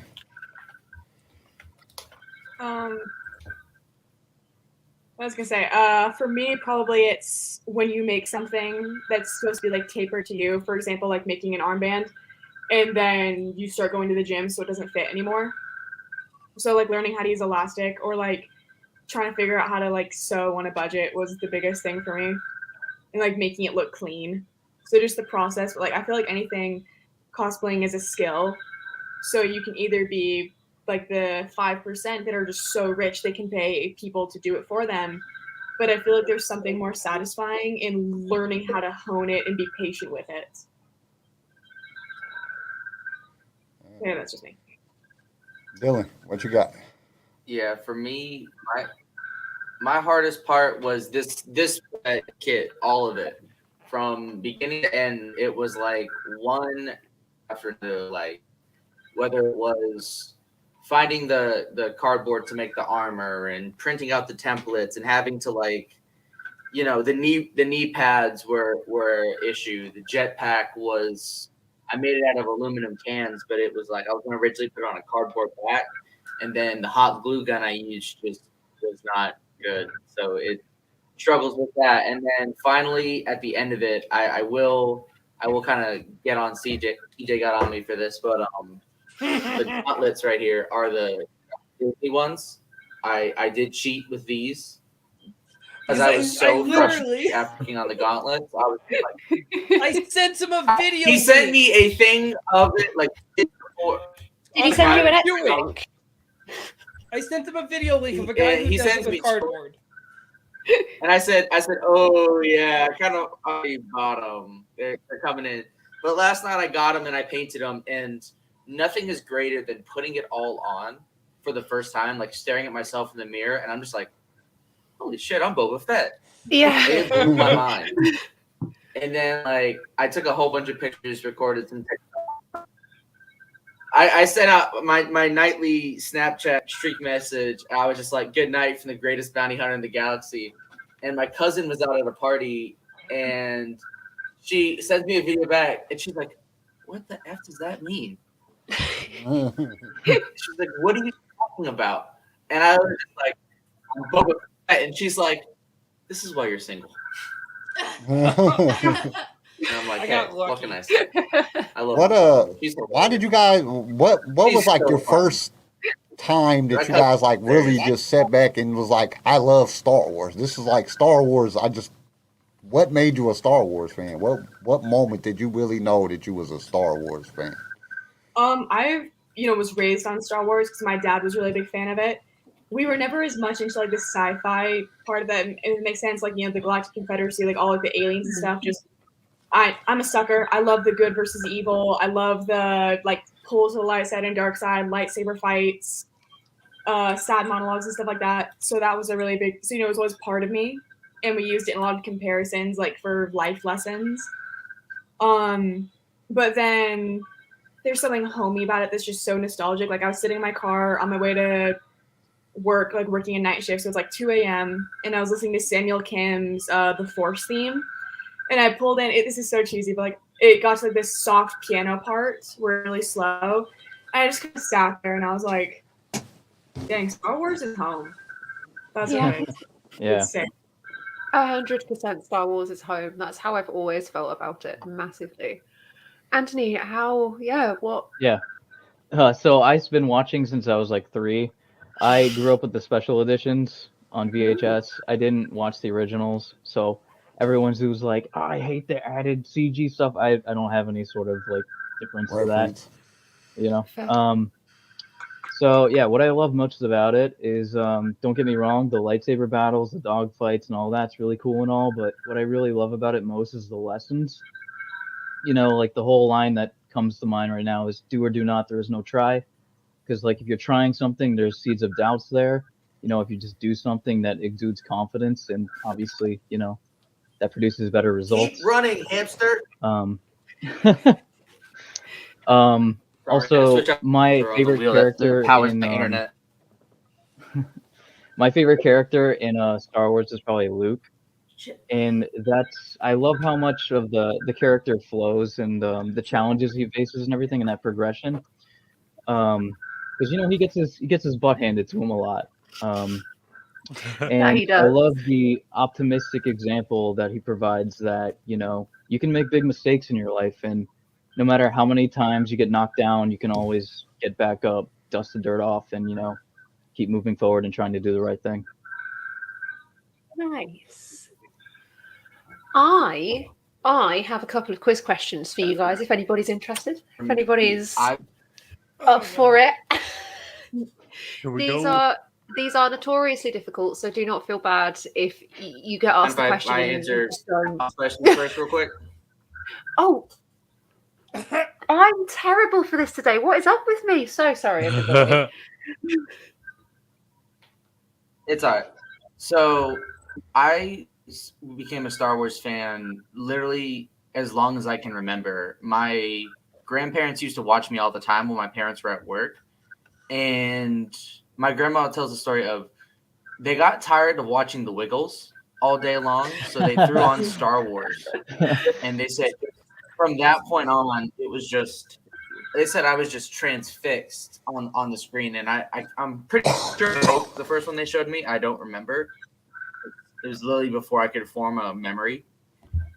But to this day, if like a Star Wars movie comes on, I'll stop what I'm doing and just watch. Like we had a Christmas party this year, and my dad put on a right back. I literally just sat there and like cross-legged on the chair, just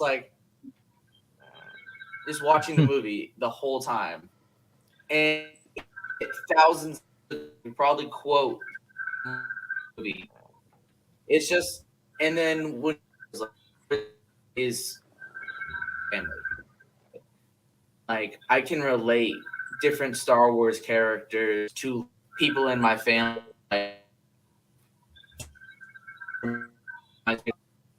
Yoda reminds me of my late grandfather, and you know, characters like that just absolutely mean the world to me. So to always playing when I'm a fan to the end. Nice.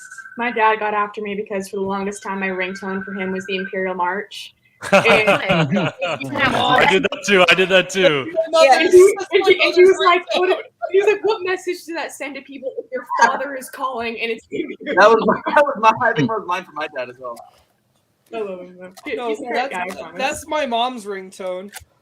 My dad's is the Tatooine Sunset ringtone. Because he's always inspired. Like he was always okay with me being nerdy. My mom was kind of wanting me to like fit into like the popular groups because my mom was a popular kid. My dad was kind of the outside cast. That's why I hang out with all forms of people. My dad literally he gave me that rising hope that you can be a nerd. Just learn how to control your moments. No. And I lost how to control my moments. And when I got with her, she's reteaching me that because I'll pull up the podcast all day if I could. Or I'll pull up Star Wars all day if I could. And she has to limit me. Listen, Okay, I could talk about Star Wars. I was literally in labor with my daughter and was watching Star Wars while I was in labor. Like, the nurse came and was like, "Are you watching Star Wars right now?" And I was like, "Yeah, it's a marathon. It's May 4th. Just continue about your This business." daughter's the chosen one. This daughter is the chosen one. I'm telling you. Sam, I think there's a crown lying around here somewhere. I think you dropped a crown or something. But it's just like when I have my daughter constantly, I want to watch Boba Fett. I want to watch Boba Fett. Like, okay, I can watch Star Wars on repeat, just like I can watch so many things on repeat. But like when it's literally one right after another, and then we're just swapping we don't watch anything else. I'm like, okay, I need to give my brain a little bit of break. I need a break. I need a brain break. I'm gonna have like a mental snap here in a second. Everybody's gonna meet the dark side. It's not gonna be fun. her ringtone. Back to the ringtone thing. Her ringtone is Anakin and Padme's wedding song. I love it to death. I had her call me in the living room. My babe, call me. I want you to hear this. And I like cranked my phone up real loud. And she's like, "Is that the wedding song?" And I'm like, "Yeah." Horrible. And then last night she decided to buy the I love you, I knows. The I love you, I know rings that are the silicone ones. Yeah. And they're in Arabish. And she's Oh, like, "Do nice. you want them? Do you want them? Do you want them?" Do you want it? And I was like, Because they have Boba Fett ones and they have Absolutely. R2, and I absolutely love R2. Like, he has to keep telling me that I can't buy a $24,000 R2 unit. Oh, I know the one you're talking about. Yeah, see? And he says I can Hey, find listen, someone you who got makes the it on money. Etsy. I If promise you you, I got can the find someone who funds. makes it on Etsy. You could probably find a better droid builder for a lot cheaper. On Etsy. I keep saying on Etsy. At Disney prices are way inflated. Yeah. So, like, they have R2 rings, and they have Boba There's Fett rings, a and all of builders that. on Facebook, and it's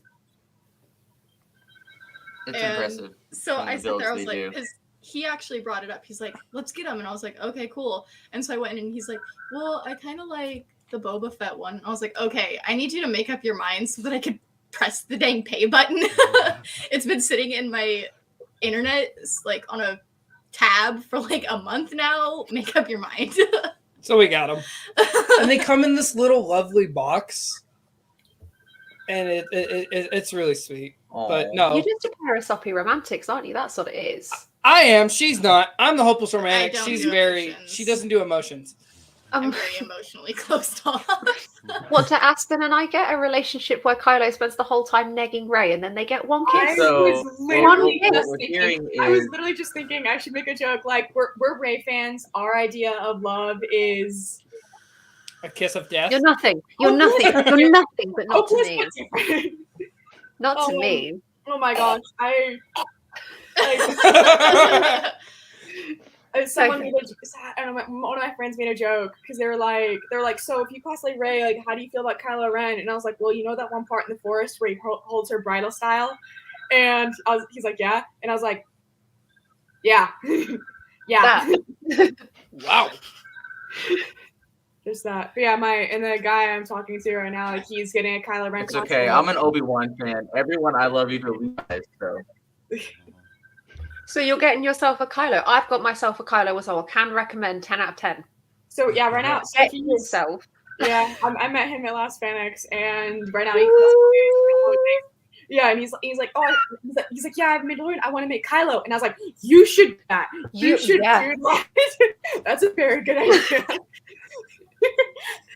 This is what we like to see. Star Wars bringing people together. Mwah. Yes, exactly. Star Wars romance hashtag Etsy. How was that? As long Hashtag as he doesn't say like you're nothing, you come from nothing. Then I'm Yeah, good. as long as he doesn't do the whole neg. A bit of a red like, flag. Bit of a red Yeah. flag. But like the cat and mouse fight they have Hey, like in some Rise of people are into that. Skywalker, where they're just like toying with each other. You can never tell me that there's not tension there. You will never. Did convince you me. know in the That's lift one red in the flag. Last Genocide's the other red flag. Jedi, they wanted to. Daisy and Adam Driver wanted to improvise a kiss, and Ryan Johnson was like, "No, don't feel it. Not interested. A kiss in the lift, a steamy, rushed kiss in the lift. Yes, That's gonna bother. That's my other real evidence. That and the fact that he like gently puts his hand on her back to lead her in. You don't do that to your enemy. You do that to someone you're trying to comfort. Thank you. You get it. You get it. It hurt me. It physically pains me. Right, before you and I spent 8 hours dissecting Rey and Kylo's relationship, I'm going to ask you all some impossible quiz questions. If you think you know the answer, or if I will accept any answer, stick your hand up. Either there's only scream five, out don't worry. crazy shit. Yeah. That's okay too. I will accept absolute nonsense answers. One of my tubes came off. One of your boots came off. Perks of cosplay. What happens? Fall out. Question number 1. How many costumes does Padme wear across the prequel films, including the deleted scenes, but excluding Clone Wars? I got this answer right when you questioned. I can't remember what I guessed. I want to see if any of the guests can guess before I ask you old-timer regulars in the I corners. could probably have an estimate. Can't I will take say an exact estimate. number. 20. 20? I'm say 12. 12? I'll say Aspen, no, any but, guesses? I'm gonna say 26. I'm saying 12. No. Kyle? 5. 5. No. Wasn't it? That Sorry. says 286. That's very generous. Okay, 32 so we're and a half? talking about. Wasn't it somewhere in the 60s? Ooh, no. Yeah, No. it was in the. I give it in like the mid 40 range. I asked this question to the crew maybe 4 months ago, give or take. Yeah, The girls- I You know how got many it questions right. you've asked us since then? I don't remember all these answers. Yeah, I remember she asked it, but I don't fucking breakfast remember. yesterday. I remember it was more than I thought. More than you thought. The answer, What is it? Padme wears. I was like, do I hear a Darksaber in the background for Right? like an hour now? I Yeah, heard so- that too. I thought I was just bad audio. The answer, how many questions does Padme wear across the prequel films, including the deleted scenes, but not including Clone Wars, is 45. Just 45 so costume changes. Hey, I was Dang. supposed to in the Are we 40s. talking I different thought- costumes, or are we talking different variations of the same costume? Just In this count, I include the Genosis outfit and the crop top Genosis outfit as one thing. okay. Okay. That's 2 fingers. Okay. One thing. Yeah. 2 I'm fingers. just trying to fingers think up. about how. Yeah, bro. I know. I mean, Everything about these questions is just confusing. Yep. But Charlie, Hey. I said in the 40s. With how hard it is to Impossible come up with quiz. these questions, Like, You how said in did the she? 40s. she does a very good job. You said in the 40s, but you've already been asked this question, so I was expecting you to know the answer. You don't get close points. Guests get close Yeah. points. You Right. don't. Ouch. Question number 2. Charlie's I'm bringing up sorry, the I hard love you really. questions. Question number 2. We all know Luke's lightsaber is a camera flash gun, but what camera part can be found on Boba Fett's helmet? Oh, damn. I was like, I think you're about to You say. stole Never you mind. hyped for the craft legs. I got hyped. Yeah. Wait, hold on. Let me look real quick. Yeah. Is this count as cheating? A little, It's a but Black I'll work Series, with it. My helmet's in the room. I'm gonna guess this right here, and it's the flash No. thing. You're correct. It's the right I part. don't know 100% the right part. Say it. It's the viewfinder. It's lost on me. Yes, it is. It is. It's I a just it's a don't know what part of the viewfinder camera for a. So Yeah. Yeah, Tori is correct. It's a viewfinder for a Polaroid camera. So just swap the word range and view. Okay. She likes photography. She knows what's up. Question. I don't know how all of these questions ended up being Padme themed. Sorry, everybody. Question number 3. What is Padme's full name and what does it mean? What? Crystal, Padme, Amidala. Killing her. Padme, Aware, See, Sarah. Skywalker, Sorry, man. greatest ever. No. That wasn't right. That sucks. Xavier. Xavier. Excelsior. Padme, Boss Koskowask, Amidala, Bosk Skywalker. Kradosk. Good old Bosk Kradosk. Shout out to my Padme man. Milk. Sydney. Padme- No, I'm so shocked that none of you know this. Padme's full name is Padme Amidala Nabiri. I didn't even know she had a. I thought Amidala was her last name. Yeah, right? Padme Exactly. Amidala. Amidala was her last name. Padme Leroy Jenkins Amidala. Yeah, Leroy! There you go. That's it. I'm just gonna make it. Hey, look. Schmitty, Werbin, Here's part of Jaegerman. my Daredevil cosplay that I'm gonna eventually make one day. I hate Cover my eyes that. in That's shame. terrifying. Padme is Sanskrit for lotus flower. Amidala is an Italian name which means beautiful flower, and Nabiri is Egyptian Arabic word which means mother of twins. Flower, twin So, mom. was this only in the novelization, I'm assuming? Yes. Okay, yeah, that's why I don't know it. She's a beautiful. I mean, the words are still the words. Like Padme is a Sanskrit word, Yeah. and Amidala is so like the translations. But yeah, she's a beautiful lotus flower, mother of twins. That's cute. Question number 4. You see, that's the issue. I can't read, so. You can't read. Every good Star Wars costume has pockets except Rey's. Costume department come through. Why has she not got any pockets? Where are Boba Fett's pockets? On his. Okay, so You original made the trilogy. costume, no. Where does Boba Fett store his So they're on his belt, the patches on his belt, and then I think the ones on his pants. There's like 4 on his legs, or no, 2 on his legs. 4. Oh, I'm going to give you the point for that because you are correct. There are pockets on his I've heard shins, one before. specifically on That's his right. shins. There are shin Right. pockets for snacks. What are you gonna put some pocket on a shin? What you gonna put in your I shin? don't know. Don't you judge him. Where would Don't I So The little I hard could've candies in them. went for a that actually reminds The me of grocery store. something I used to do in I high could've school. went Splits one for a and makes his reference, enemy but I choke didn't. on it. My final question, and then I will stop tormenting all of you, I promise. Who is the costume designer for the prequel trilogy? Oh, Uh, I'm not good with the behind the scenes stuff. All of these Bird. questions is behind the Any scenes stuff. guesses? Okay, now I'm gonna fail miserably.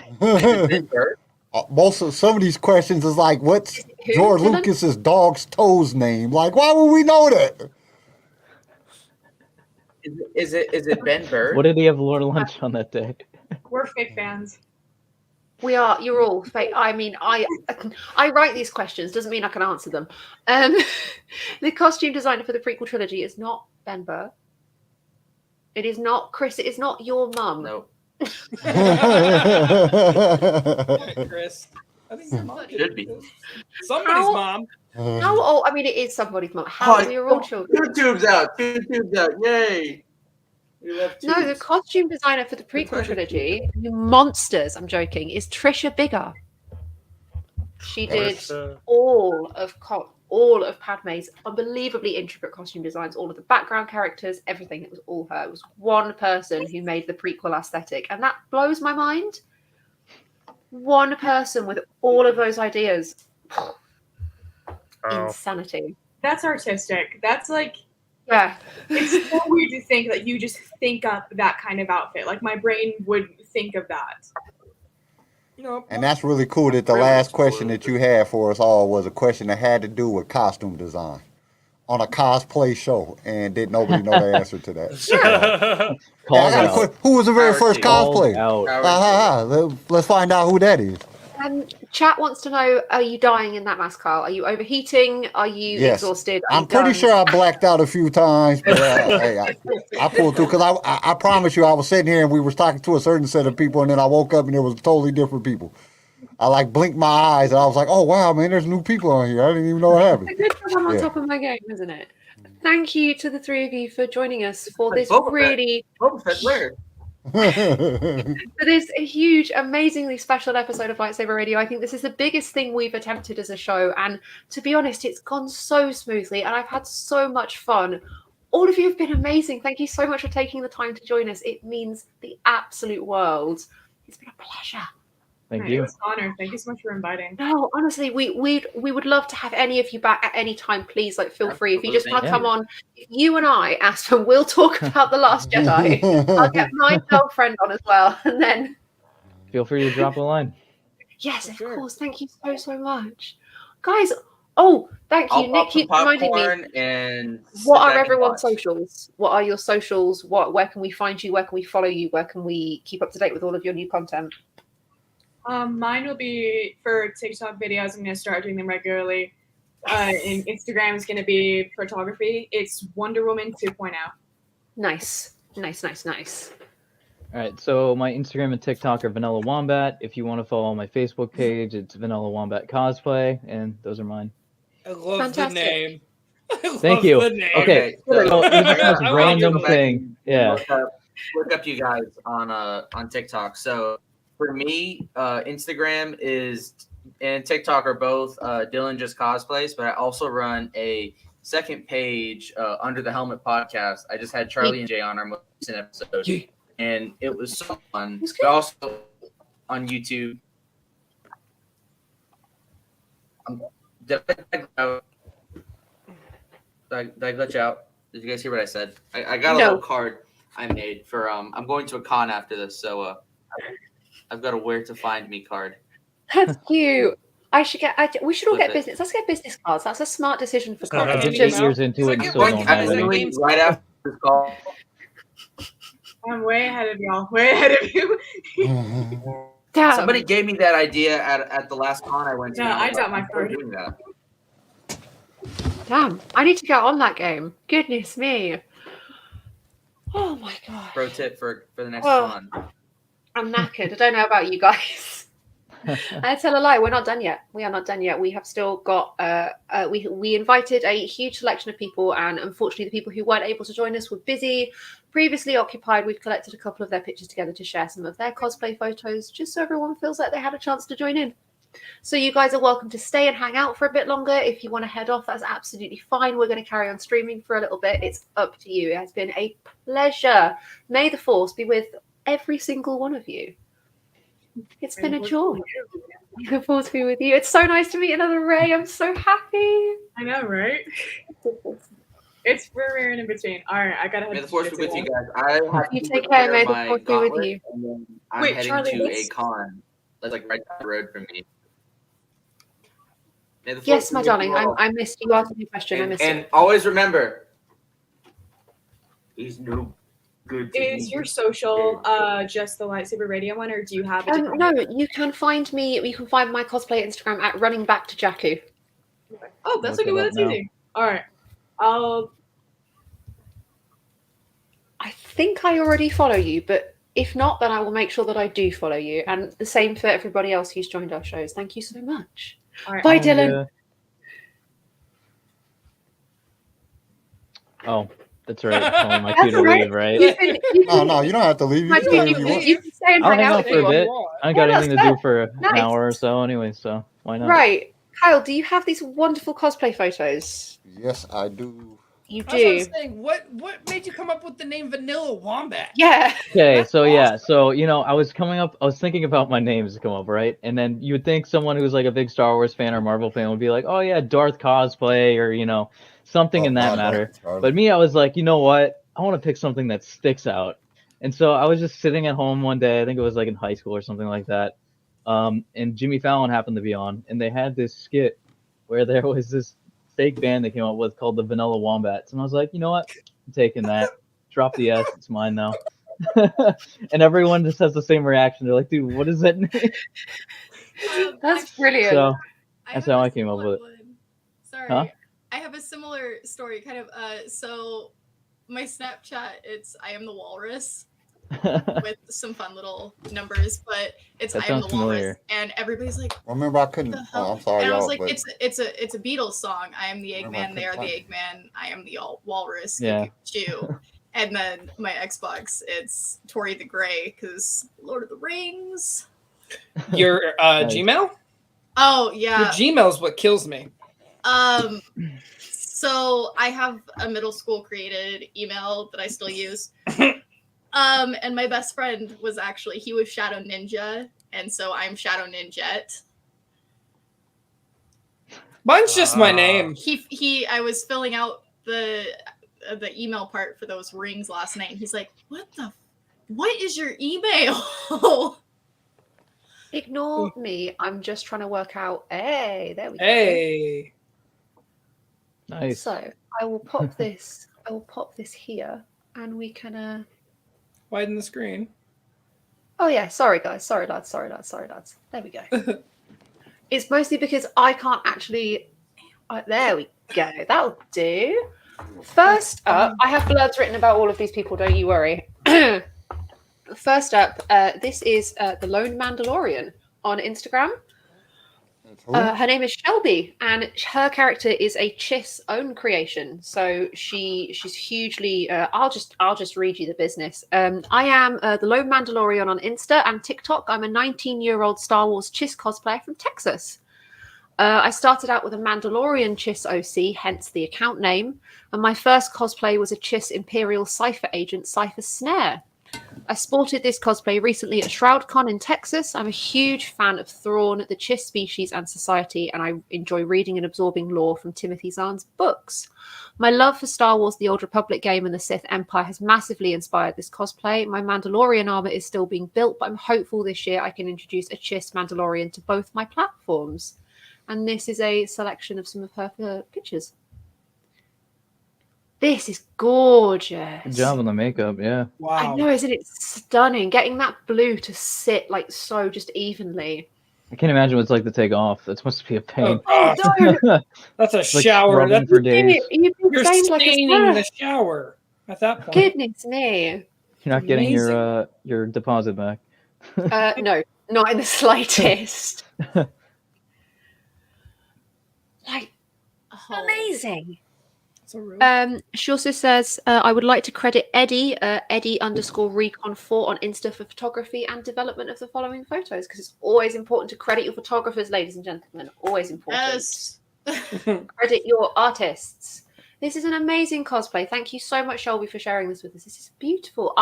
Kyle, as we know, is a huge fan of own characters and own character creation, so I'm sure this is right up your street, my dude.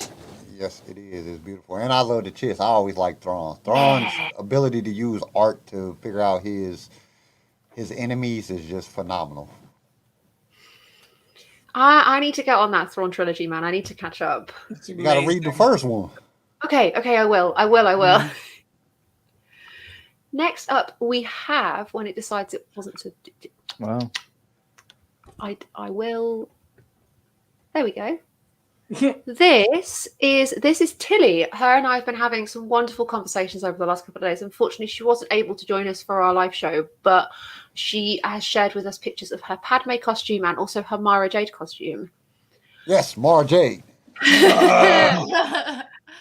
I want to talk about this Padme costume first. That is incredible. Blows me away. She sent me a lovely long sort of description about the costume. She said, however, Padme's outfit was a whole different story. I was busy with my university studies when I started working on her. I worked on that costume over a span of 9 months. It was a process of creating patterns, making my own sewing elements, hours and hours of hand embroidery, which I'd never done before. That is impressive. Wow. Jesus. The smaller tabard piece took her 37 hours to embroider. Oh. This piece here. Uh-huh. I hand painted the bigger one as I was running out of time because I'd entered a cosplay competition. Oh, not a deadline. Oh, damn. Always the bane of my existence. Ooh. By the time the competition came around, my costume was by no means perfect by my standards, but I placed second, so I was pleased. First place was a custom-made clone trooper, so I'm not complaining. A couple of years went by, and last year in October 2021, Comic-Con Cape Town hosted a pop-up Star Wars event, so I pulled this out the storage and made some alterations and finally finished the costume so I could attend the event with my Star Wars nut boyfriend, who's actually part of the South African 501st. We weren't exactly couple cosplaying as he went as Din Djarin. Woo! But it was a really good time nevertheless. It was quite the journey with Padme's costume, but I'm really happy with what I'd created. Now I'm on to making my second Padme costume and an armorer costume. So ambitious. Tilly out here, find her on Instagram at Nebulana Cos. Absolutely amazing. Did I select the... Oh yeah, she also has a Hera Syndulla. Shout out, we love Hera. We love Hera here. Yes. That's Kyle's wife. That is Kyle's wife. Yes, This is not the character. The character, not her. Talana or Tilly is an artist. She's from a small city in South Africa, and she's been casually cosplaying on and off since about 2014. This does it not want to A? This Mara Jade is my favorite. So gorgeous. Wow. See, I think George would accept that. Cast her as Mara Jade. Let's go. Next up on our little list, we have this is my friend, my buddy, one of my besties, Troy. You can find him on Instagram at Captain. He was in the chat. Cosplay. He's in the chat. Is he? Yeah. I can't. This is hey Charlie, Troy here. I can't see the chat. Oh, hey Troy, nice to see you. Thanks for joining. I'm gonna talk about you like I know you now. Is that all right? Rex. This was like one of the first costumes that I saw Troy in. The first time I met him, he had a Han Solo costume on, which was amazing, absolutely amazing, like the floppy hair and everything. And then I saw this Rex costume. He made this entire thing. This whole thing is handmade out of EVA foam. Wow. Helmet, Good foam all work. of it. It's good work. absolutely incredible. He makes all of his stuff by hand. I was As just far as about I'm to ask if aware. it was a kit. That looks great. That looks amazing. No. Absolutely stunning. Did I get any more in here? Yeah, like this is just beautiful. Such a, like so powerful. It reads immediately that's Rex. Amazing. Troy sits in his very small bedroom at his home, and we used to have weekly. When the pandemic started, a bunch of my cosplay friends got together and decided that we were going to do a weekly group chat just for everybody's peace of mind, because we missed each other, we couldn't see each other, and we wanted to take the time. And every week, Troy was working on something new, whether that was a Daredevil helmet, Batman armor, Star Wars lightsabers, clone armor, commissions for other people. He works and works and works, and it's amazing. It's so cool to see the amount of effort that he puts into payoff like this. He also does a sensational Luke Skywalker. That's awesome. Love it. Troy, I hope I'm getting all of this right. He does Captain America, Batman. He does a lot of couples cosplay with his wonderful girlfriend Emily. They're unbelievably cute together. Amazing. But yeah, I could amazing. Troy is also very, very into his bodybuilding and body sculpting, so we can do Captain America, and I think he's just finished Peacemaker, John Cena's character from the new TV show. Yeah, I'm about to start watching that. I've heard it's really good. I've definitely going to add it. It's hilarious. Yeah, I highly recommend. Yeah, it is amazing. Well, we have HBO Max here at the house, and I've been like pushing it off because I want to see what everybody's reactions and what the ratings are. And I've heard nothing, but it's hilarious. It is priceless. It has ups and downs. It's got its emotional moments. It's got its crack you up to the point where you're rolling on your gut. Like, yeah, I never looked at John Cena as an actor and thought, yeah, right. he's Oh gonna no, be he's good. really good in this. But if you also have HBO Max, check out a show called Smiling Friends. If you like chaotic humor, you'll like that. Nice. That's all I gotta say. All right, guys, I gotta take off. I gotta go buy my wife a car. So. All right, my dude. We'll finish up probably gonna here. leave Don't too. you worry. Okay. All right. Love All y'all. Just you and me, PJ. All right. Bye. And Tori. Thank you guys so and much. Tori. Sorry, babe. Ouch. Absolute pleasure, Anthony. Take care. Yeah, hope to be on again. Thank you so Thanks much. for coming in. I've only ever flirted with you every time I've talked to you. I mean, that's fine. That's absolutely. Oh my god, it's just us. Ha ha. Kyle's gone. Kyle's gone. Shit's Kyle's about gone. to get real. All of the you. adult's gone. All of you suck. Hey, all of you. No, I'm joking. I'm joking. Bye. Good riddance. Now we can have the fun we deserve. Next up on my list is one of my favorite Star Wars people, somebody who I met through the Rey cosplay community. They are a wonderful human being. This is my friend Flo, and they cosplay Omega, and they are the first Omega cosplay that I've seen, and I love them, and I think it's incredible, and it's the best costume in the whole wide world. And I'm so upset that they weren't able to come on the show today. and join us because they're working. So I promised that I'd show some of their photos. I know I sent CJ and the group chat all of these when she started sharing them because it's just it's so look at this. We can make it's perfect. Aww. Oh, sorry. I didn't say her name correctly. Omega. Chris is always on the chat with you on that one though. Yeah. Chris is like Omega. I say it properly. Omega, Rika, Hunter, Tick. Echo. I'm gonna stop because I won't stop, and then that accent will catch, and then I'll end up upsetting somebody. No, Flo is. No, don't turn the computer off. Oh no! I can't close this out. I'm not signing into it. All of this was hand built, by the way. All of this was hand sewn, hand built. Flo is also a drag queen and hand makes all of her own outfits, and it's talent, immense, immeasurable, incredible talent. Oh, I am so lucky to have so many amazing friends. Genuinely, to have so many, you guys and the podcast and my cosplay friends, so many talented people in one space. I'm so lucky. God, babe. Your back hurting that bad, huh? That's a sick crosshair as well, not gonna lie. I love how hard people have gone for the Bad Batch armor. Like everybody, it isn't just like Hunter's the most popular, it's every character's getting. Everyone's doing every character. My first Funko Pop that I bought after I had the little bit that I had, I bought Wrecker. So I mean, yeah. Rika. Next up on our little list, this is a selection of photos from a cosplay called Song of Amazon. I didn't actually catch her name, and I feel so terrible. I'm sure I've got it written down somewhere, but there's so much in my head. She sent me a wonderful selection of photographs. She starts off by saying costuming in general was something I enjoyed since I was a little kid. Halloween was my favourite season, not for the candy, but because I could collaborate with my mum to select patterns, fabrics, and help her assemble new costumes each autumn. I know a lot of us came from Halloween. When I first discovered that cosplay was a thing from the anime community, I was sold. Most of my early costumes were from Sailor Moon and Utena, and it wasn't until college when a friend of mine introduced me to Rebel Legion that I dove into Star Wars costumes.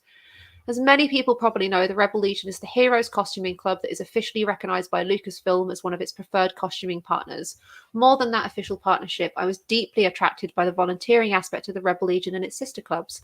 Watching Star Wars was a family affair for me as long as I can remember, and The Phantom Menace came out when I was in middle school. It was the perfect age to be in awe of Padme and her handmaidens, who represented heroines more like me than the defiant Spitfire that was Leia Organa. I'd always admired their wardrobe, and when I decided to join the Rebel Legion, I was one of Padme's Episode 1 costumes that started with, which is this one here. Is that Anthony Daniels in the middle?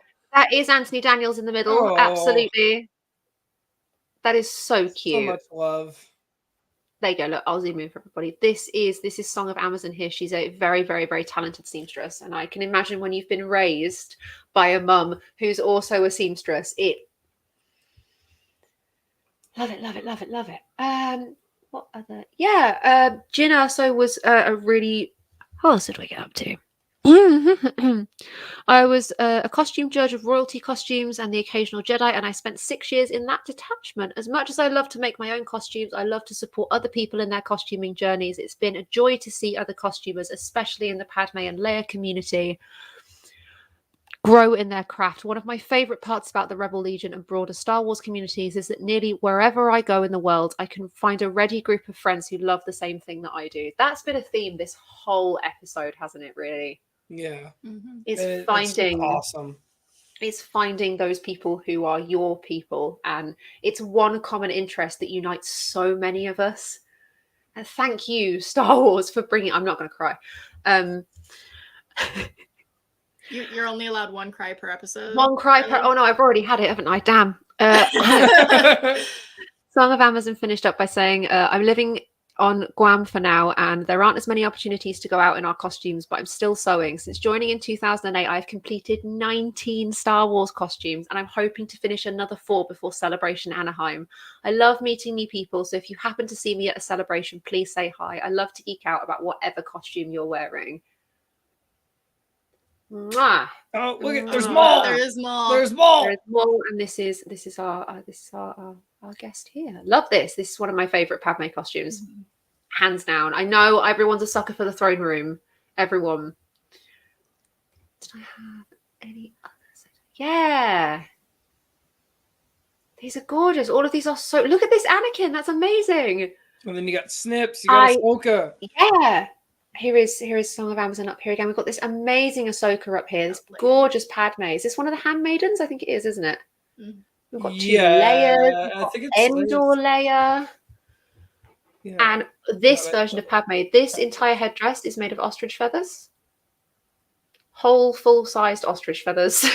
No, thank you. That sounds like a fight I don't want to have. I was just gonna say, who's collecting them them and pluck an ostrich? They're already aggressive as is. I don't want to see that fight. All I see is that video of that lady when the ostrich running at her, and she puts her hand out and stops him. Yes, that's all I think about. It terrifies me. They're aggressive. This is a photo from the 2015 Star Wars celebration in Anaheim, I do believe. And I'm going to say that's a cosplayer dressed as George Lucas. That's not actually George Lucas. But this gives people an idea of the sheer amount of community that can come together. These are all people from all across the globe. There's a Bothan. We've got the ice cream machine runners, which is a tradition at Star Wars celebration if people weren't aware. I'm not even mad because I was at Comic-Con. I think Comic-Con 2018 here in Boise, and there was a group of like 8 of them, and they're running. Their purpose in Comic-Con here is to run around. It's a tradition on fire, with an ice cream maker. And it's a straight up tradition. It is every year at Star Wars Celebration. They have the ice cream machine running, and people will gather with their rebel uniforms and their ice cream machines, and they will run around the convention, and that is.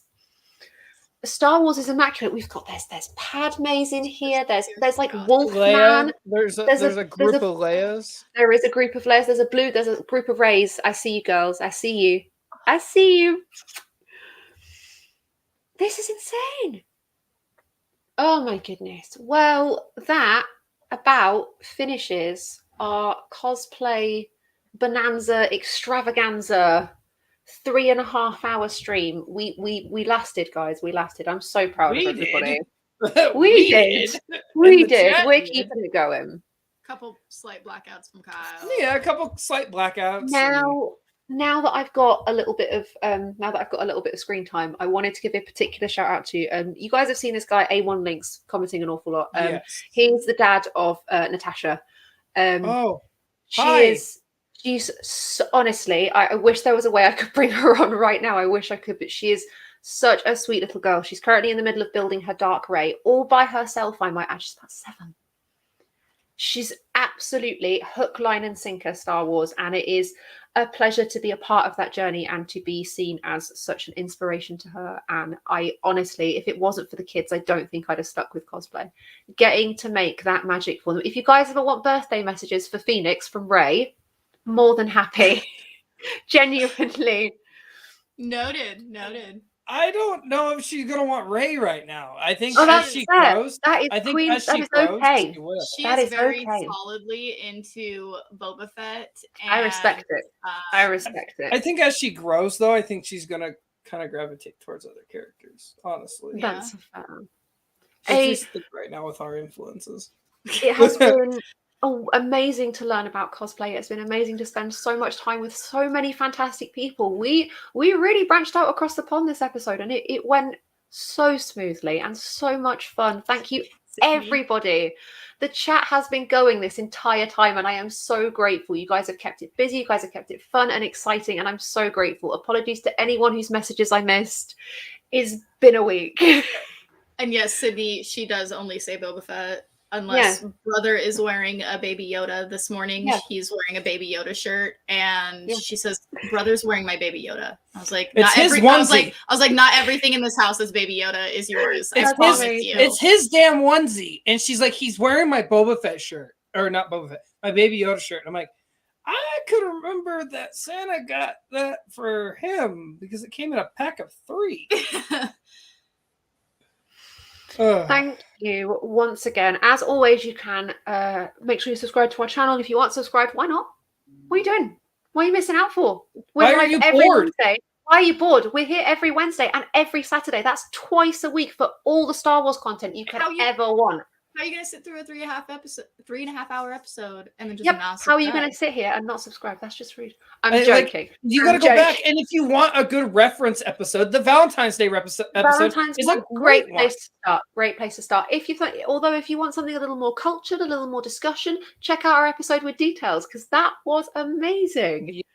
On top of all of this, join us this Wednesday where we will be going over episodes 3 and 4 of Rebels because we're doing a complete rewatch from the beginning because I know nothing. And I'm excited. And then on Saturday, I don't either, Charlie. You're good. I know Wednesdays is a school night. I absolutely get that. However, on Saturday, I've already decided what we're talking about on Saturday. We are talking about the Galactic Star Cruiser because there is footage, there are reviews, there's everything. So I want people to do their research. I want people to bring their opinions, their thoughts and feelings. Good. Come on, bring it. That'd be amazing. So yeah, join us on Wednesdays and Saturdays. As always, I have been Charlie and it's been CJ and Tori and so many. We will see you guys next week. As always, be kind, be safe, and may the Force be with every single one of you. Take care, everyone. Bye. Thank you for tuning in to LSR. If you enjoyed the show, consider subscribing so you can be notified when new episodes are released. If you would like to be a guest on the show or just want to give us some feedback, feel free to email us. You can also reach out to us on all major social media platforms. They're linked in the show notes below. Lightsaber Radio is produced by Pick Film Media and is a Swaycast original, starring Charlie Harwood, Garrison Turcott, CJ Elliott, and Carl McDaniel. And don't forget to join us next time for more adventures in a galaxy far, far away.